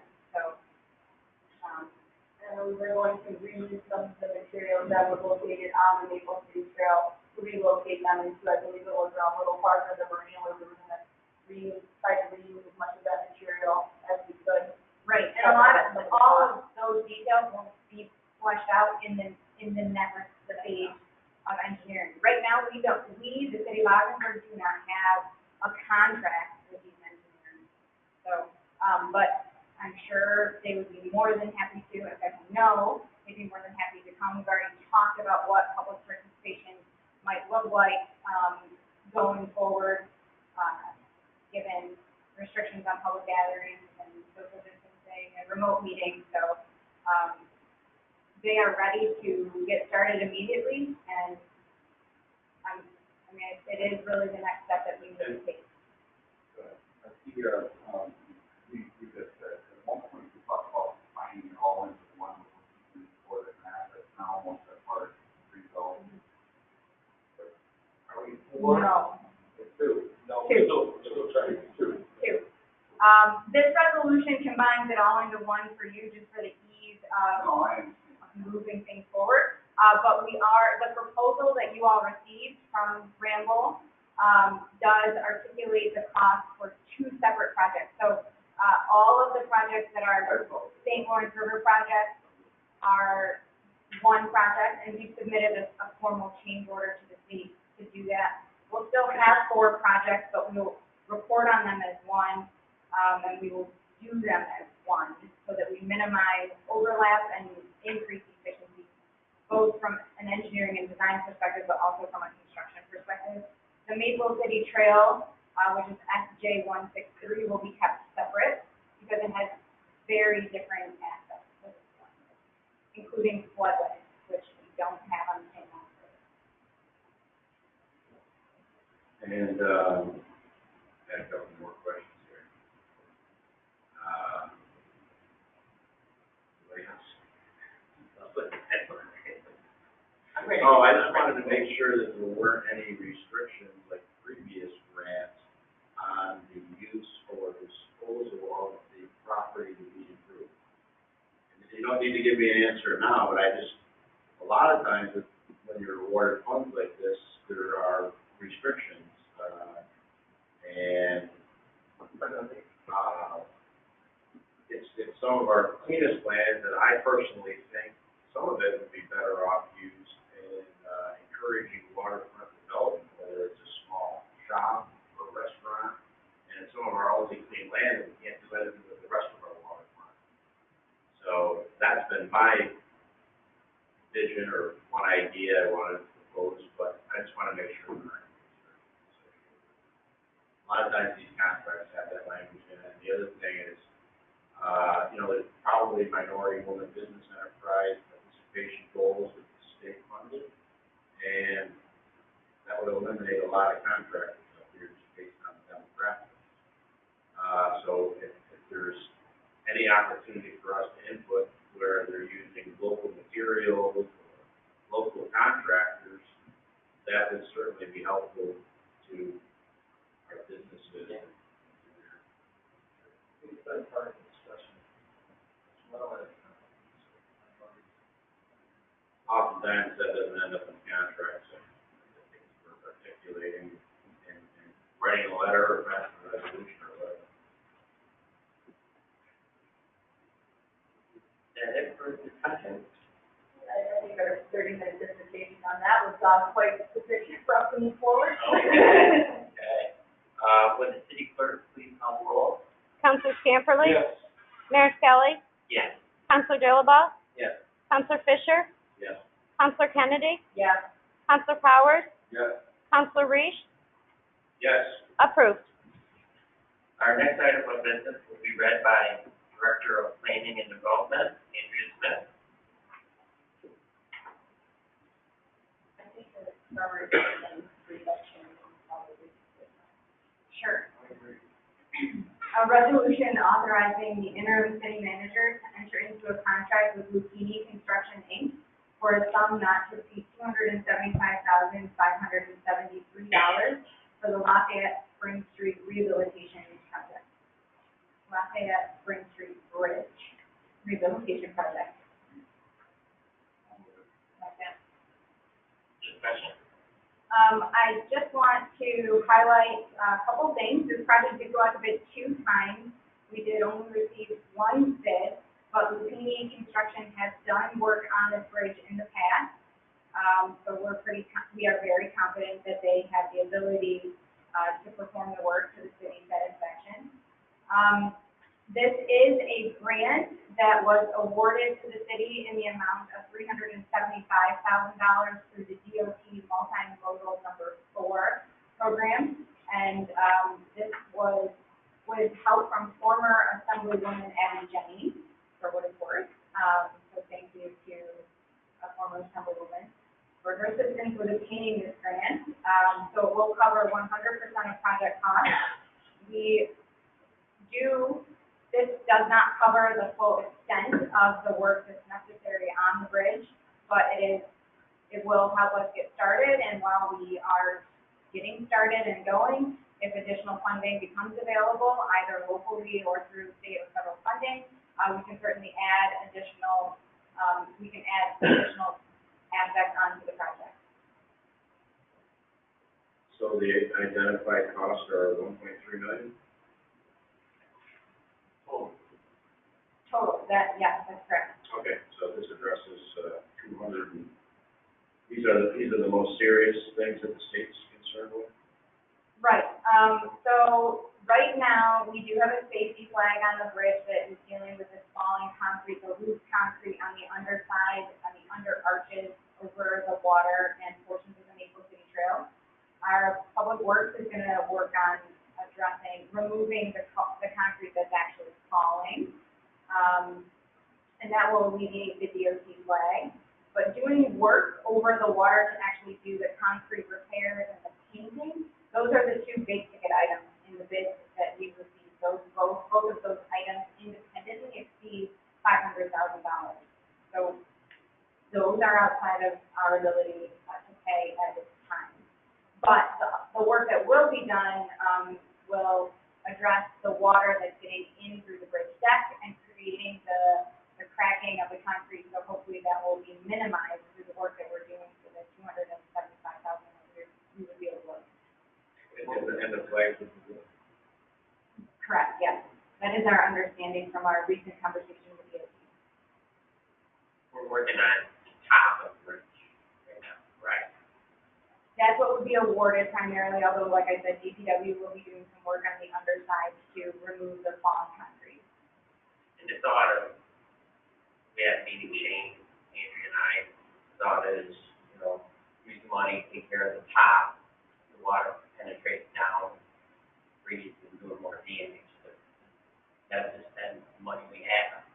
Kind of like putting a roof on a building, you know, help keep it intact that way. Still a big need there, though, when I talked to the congresswoman, I mentioned Lafayette Street Bridge as well as Freddie and, a couple other projects, so. Nice to get more assistance, with, the need there and, The difficulty with this bridge, we have applied for Bridge New York funding in the past and have not received it. There are 3 bridges in the city limits that cross the Oswegatchie. 2 of those bridges are state bridges. This bridge is in the center of the city and it is the only municipally owned bridge. So we are responsible for 100% of the costs associated with maintaining the bridge. But there are safety flags, but the flags do not impact the capacity or load-bearing capacity of the bridge, and so it does not score well in the scope of both state and federal grant programs at this time.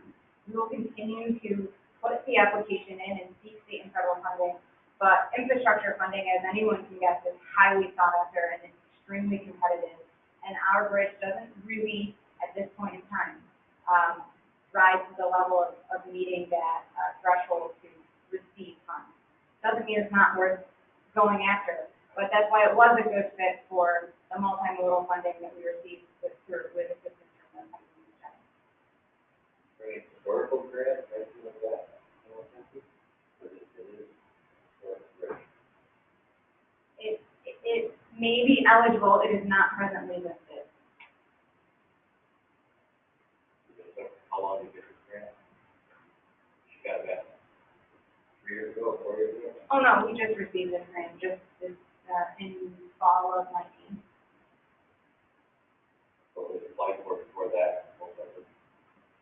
How long does it usually take, like, when you ask for it? This is a multimodal core funding that comes through your state elected representatives. So it is a different process of which you obtain a grant. So it is not a competitive grant, that you apply for annually, that takes a year, 8 months to get. We discussed the need here in the city with the Assemblywoman while she was in office, and probably within a month, 60 days or so, they tell you you tell them all the things you need, and then they pick things that align with what they're doing and where they have access to funds, and they pick the amount, and that's what you get. So it's pretty quick. But I'm not saying as far as the grant bill,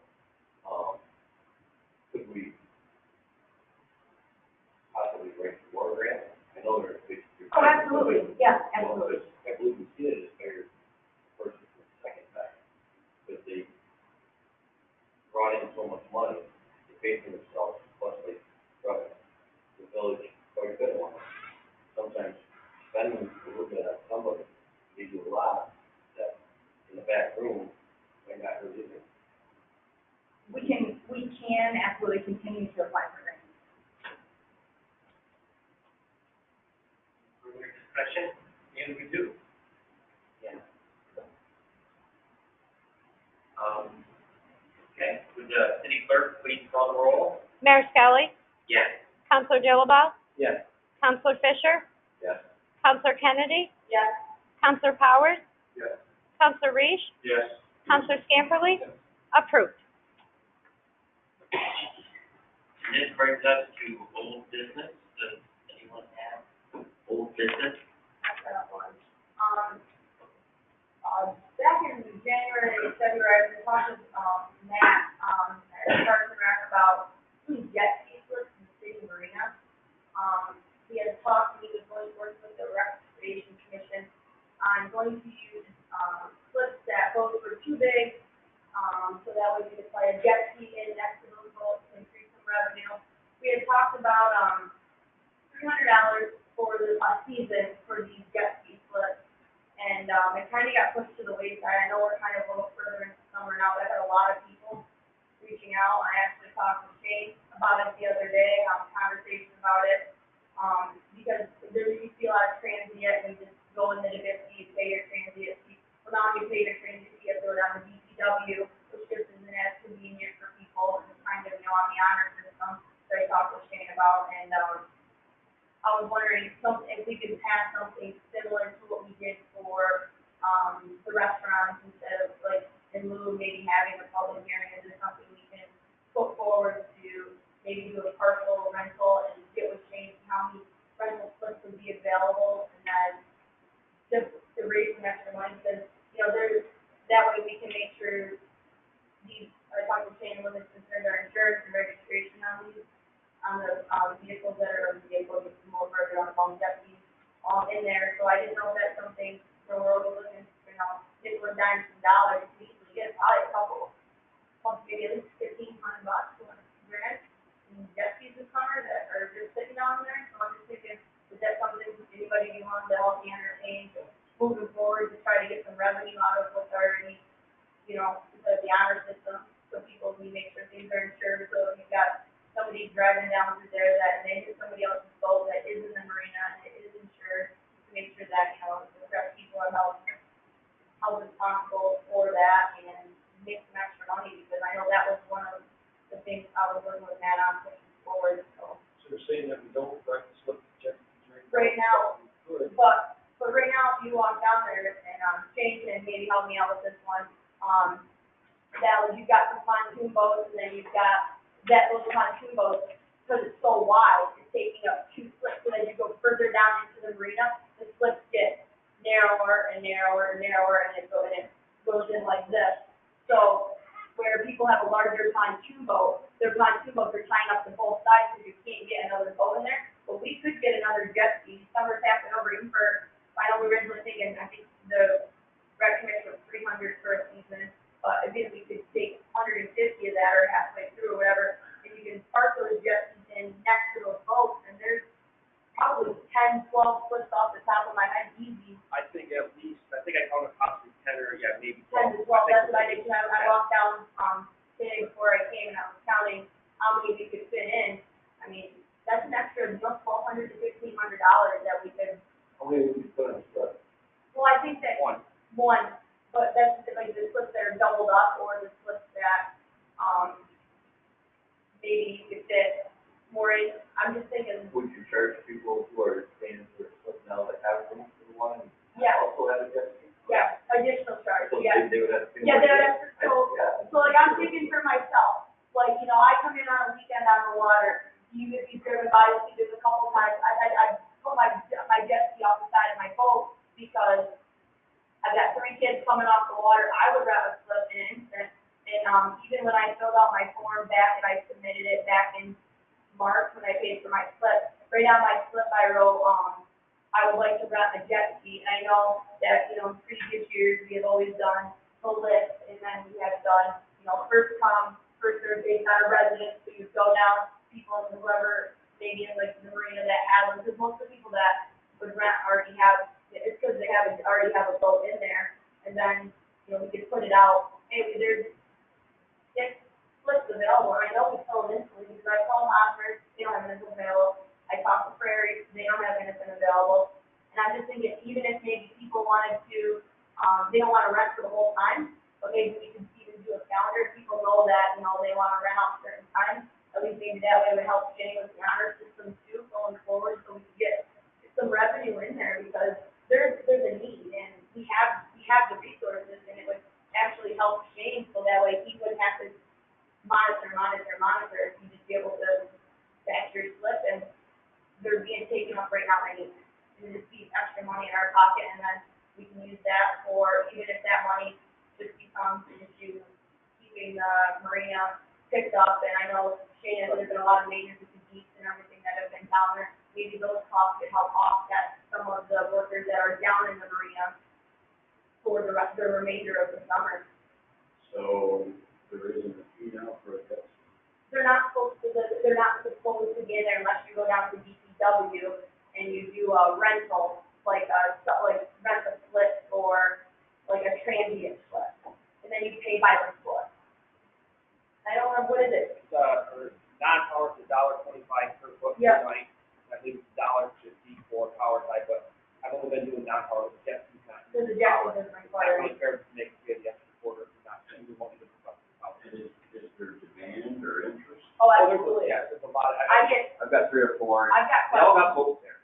They got a jet ski Yeah. for the kids, and they just want to park inside the boat, and there's all kinds of room. There's tons of room in that. There's not room for both, but there's room for jet skis, and I think if we can cram everything we can cram in there safely, I agree, that's let's do it. easy money. So you just need, to amend the fees for the marina? Well, I would like to move forward, so it's something we could do immediately, like we did with, we passed the, I don't remember exactly why we did it, but for the restaurants, we did it, and then we did it pending, we have to have a public hearing to go forward, but I would like to put something forward tonight if there's enough consensus that we can I move think we'll have forward. how much? I know that when I had talked with Matt, and I believe Matt was talking to the Recreation Commission, it was, $300 was gonna be the flat rate for a jet ski for the season. Well, the seasons were now, we have 6 weeks left of summer, they would have had from May, if you even cut it in half.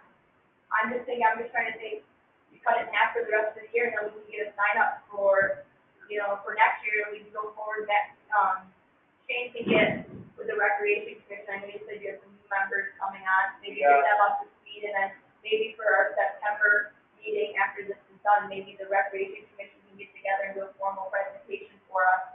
And, we can look at when Shane does the layout of the marina next year, how many we can fit in. But there's a demand and there is a slip, and we can easily make some money on this. That was So the you word. want to pass a resolution for a temporary, rate For the for marina. jet skis for the municipal marina at a price of $150 for the rest of the season. Correct, and I would like to. I'll second. And then I'm thinking, as far as, choosing who gets the slip, we do it the same way we do it for the boat. I'd recommend the people that are there, already there, Yeah. get a recommendation first. Yes. And I just want to say on the record, I do have a jet ski and I do have a boat, and I would like to get my jet ski in the marina, but I'm not doing this just for my own. I will abstain from voting for this, but I just wanted to put it out there because I hear it all the time. So I will not Why don't vote, you make a motion for the resolution? And I'll I'll second it. Bill but can I second just wanted to put it out there because there is a demand and it's easy money. Go ahead and second it. I'll second it. Oh, you're down there too now. I'm not. Oh, all right. I both on a trailer. But I'm just thinking, going forward, easy money, and then, if we can get, 15 jet skis in there, $300 a pop next year.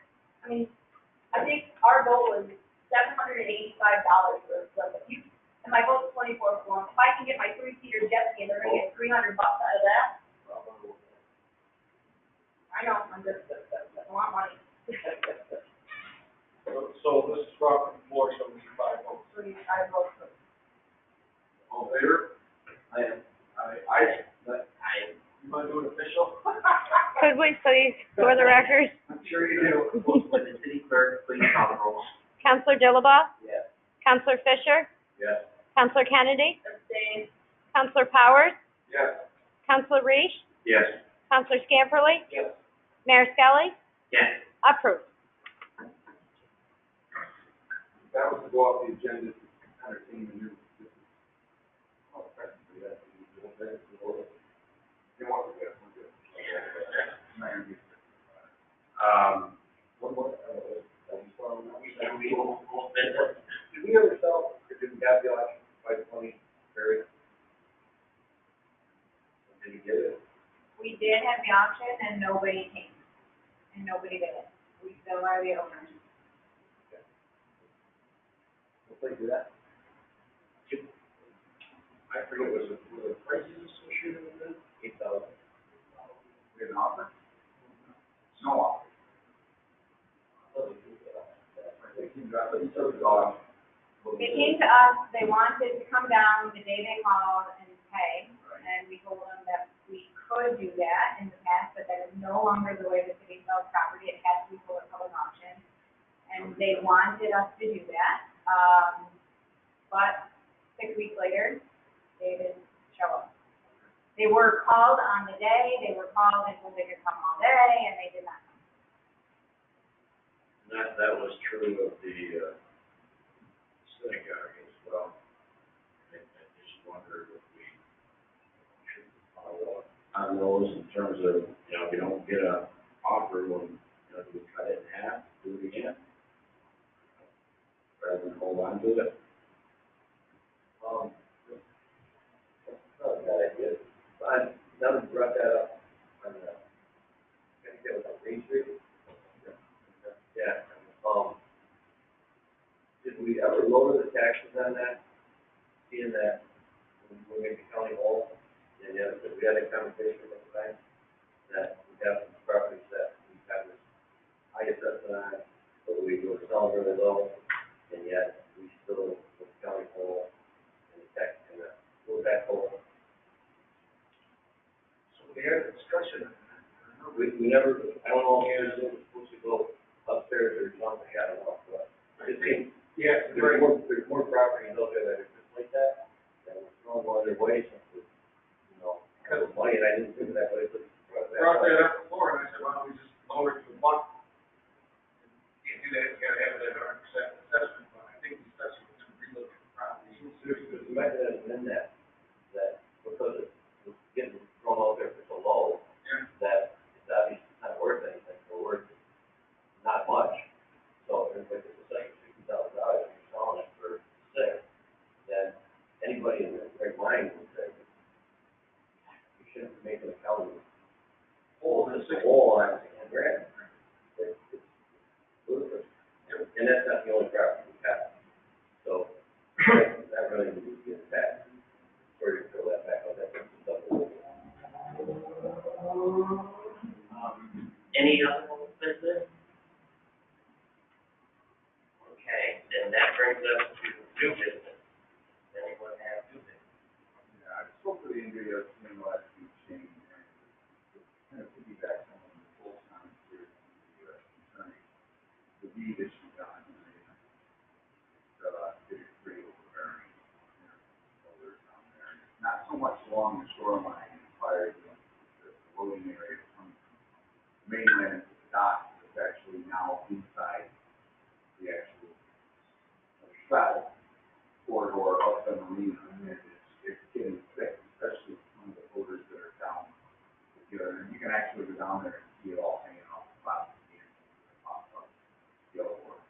I mentioned it to Andrea last week. I don't know what we can do about it. It's almost as if you're gonna need something to pull. You need to start going there with some kind of rate of some sort to pull those belts and navigation. Here we are for the second week of July. We got a lot going on, man, but, There's some guy that has one on Black Lake. We had one that went down in and it just, like, 2 months. we had one, I don't know what happened. Even towards the get out towards where like the rescue boat park, I mean, the weeds they're only like maybe 6 inches below the water. So you get in towards the old sluice way, walk up now. Yeah, You can see it. definitely two for the down around the marina. And that. The ready? Yeah. So, I mean, we'll get like maybe an intake or not an intake, but something to let water flow through there instead of mistaken.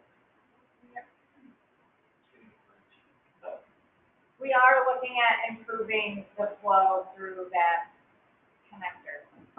There is currently a culvert, but it doesn't work well. Perfect, just up to the ready project. Yep. We're very aware of that issue. It was not something that we could address with the FEMA funding, but it is on the radar for this.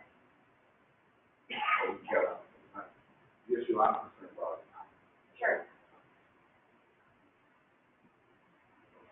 So for example, once you get to down in that bottom portion, because that's where a lot of the boats are singled out, there's stuck everything. No, we had a race at one time. I believe the light solar.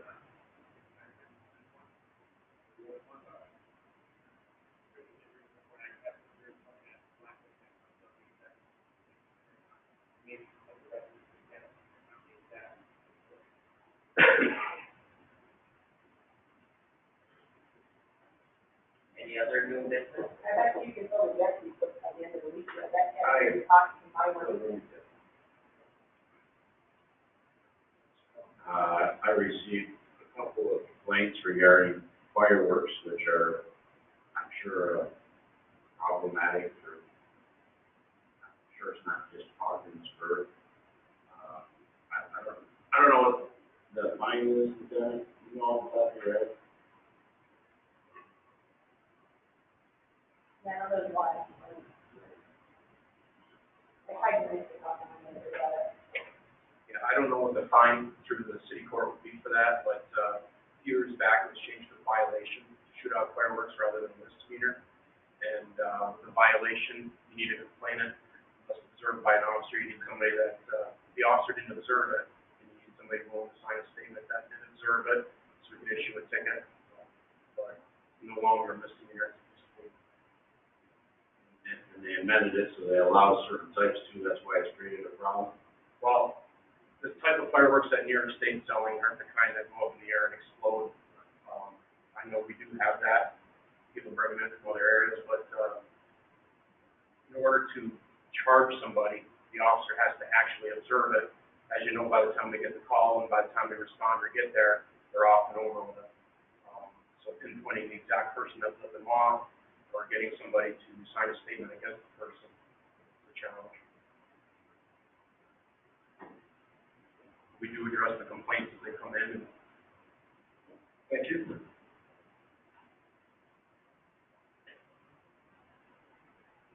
Anyone else, anything? Our first item for discussion tonight is the NOAA Gauge House reconstruction project. And Director of Planning and Development, Andrea Smith, will begin that discussion. I did provide you all with some handouts that show, the location of the current NOAA Gauge House. This is located in the Greenbelt, just on the east end of the traffic circle. There's a very small white-sided gauge house. It's been there since the 50s, I think. That NOAA and the Army Corps of Engineers have secured funding to redo the gauge house. And in doing some research, both Army Corps of Engineers, NOAA, as well as the city have not been able to find where a permanent easement was ever in place from the city for the construction of the present gauge house. And so going forward, they will be requesting a permanent easement. And if you go to page 1, you'll see the permanent easement that they're requesting is outlined in blue. The area in red is the existing structure. And the area in yellow is the footprint of the new structure, which includes steps and then a potential Met tower. And then if you flip forward, you'll see examples of other gauge houses that this one might look like, both with, well, all of these have the Met tower, although the Met tower is not an absolute. It's something that they are hoping to do, and so this provides you with some information. The reason this is being presented to you this evening is because this project is going forward. The funding has been secured by the federal government. There is no cost to the city. But they wanted to present this to you and get your feedback. The proposal that they are looking at is most similar to the gauge house that is shown on page 3 in the center, in Holland, Michigan. It will have, they are thinking it will be brick with that same style roof. They track the water levels of the state line, among other things I'm sure about. That's primary. I think it's worth asking if you know, that is a prime piece of waterfront. And I think it's worth asking if, you know, the easement, what's the fee associated with the easement, and how much do other communities that are mentioned here, receive, if they do receive anything, and what would be appropriate, given that it is prime waterfront. So those are the questions I would ask. I can certainly inquire and get those answers for you, Counselor. I will point out that this particular piece of property, is federally restricted as parkland. And has been since 1983. All the more reason to charge a fee.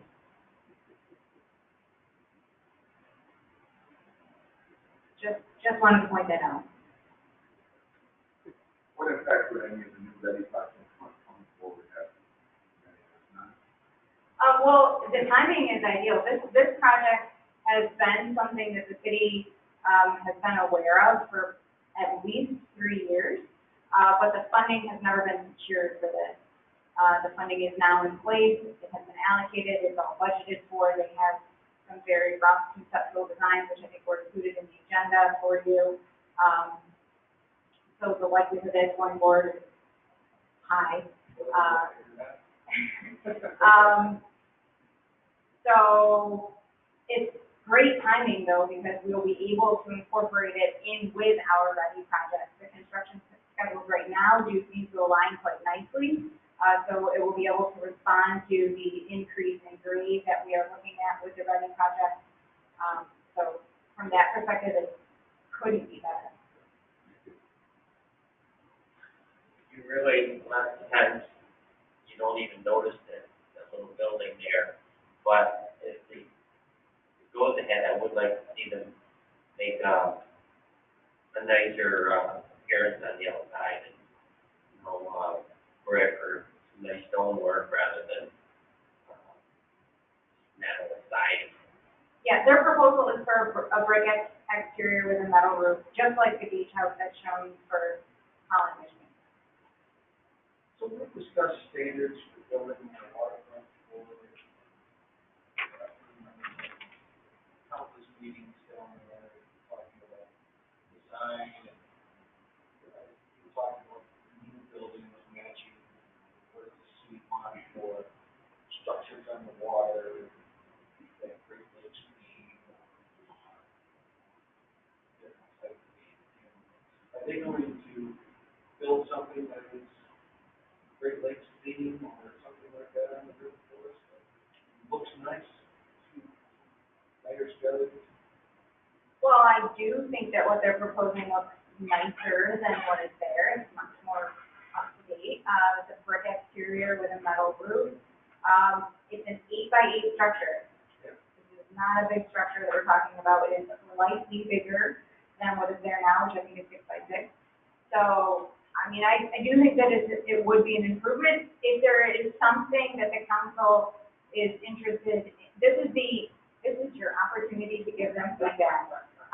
And so I would be more than happy to bring back any comments that you all have on exterior finishes and colors or things that you really don't want to see, because that is ultimately what they're asking for right now. I would like to see, natural colors and, some sort of, Great Lakes sort of theme, if they're gonna put a tower, make it look like a little watch, which is the area historically. If they put a tower, it will look exactly like the picture.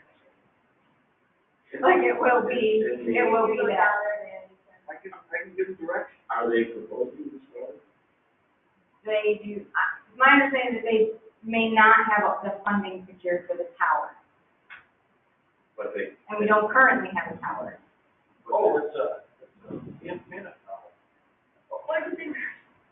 It would, I was looking at my electronics. it's used to track weather primarily. Ah, So the weather that you get on your phone, if this were here, would come from this. So it would be very updated, very accurate. maybe we can do what they did up on 87, and have them put a pine tree in the thing. That's what I was thinking too. They did do that in the Adirondacks, and it is prime waterfront on the St. Lawrence River, and that's not a very attractive tower, but, Right? as towers go. Yeah, for once we agree. And then we'll talk about how much You're coming around, man.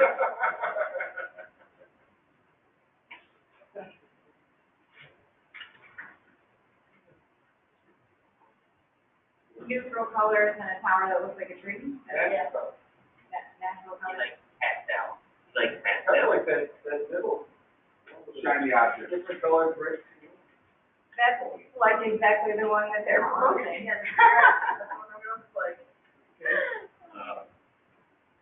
I will be happy to send along the minutes from tonight's meeting once they're approved and give them an update on councilors' preferences. This council did authorize a site access agreement several months ago to allow the Army Corps to come and conduct their soil boring testing, that's required for the foundation that ultimately they will need to do for this building. That is back on track, and after COVID, but during COVID, and they do plan to do that in August. So they were hoping that they would get feedback from the council before, that time, so that they could incorporate any potential changes or requests. Really though, stone was a pretty natural, and then stone was, you know, I hate to run government budget up, but, you know, stone was good, and then it goes from there, natural, and stone and stuff.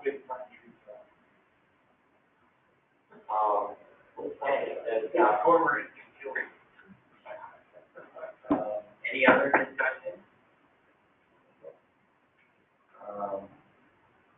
Okay, and that brings us to citizen participation. At this time, if you would like to address council, please use the raise hand feature. The city clerk will recognize you and unmute one person at a time. You will have 2 minutes. The individual I see with a raised hand is registered as Doug Loeffler, and I will unmute you now. It appears you are self-muted, Mr. Loeffler. Hello? Yes, sir, we can hear you. Okay, I'd like to address this concern to the mayor and the entire council. Audio tonight in your meeting has been terrible, as has been in the past meetings that we've had to have online. Malls have opened, restaurants have opened, schools have had graduations. I think it's time that the council, mayor and council, instructs the interim city manager to start opening up council meetings to the public as per New York State guidelines. Thank you. Thank you, Doug. I agree, even if it's in an alternate location, if do something to accommodate the open air. We should try to find out how to make this point. Monday, Anyone else think that this is required? Lot of plan, but perfect, thank you. And our administrator said something. I do not see any other hands raised. Okay, we do not need executive session tonight, so I will make a motion to adjourn. All in favor? Aye. Second. Aye. All opposed? Adjourn. Is anybody opposed? No. Hey, Shane, you got a second?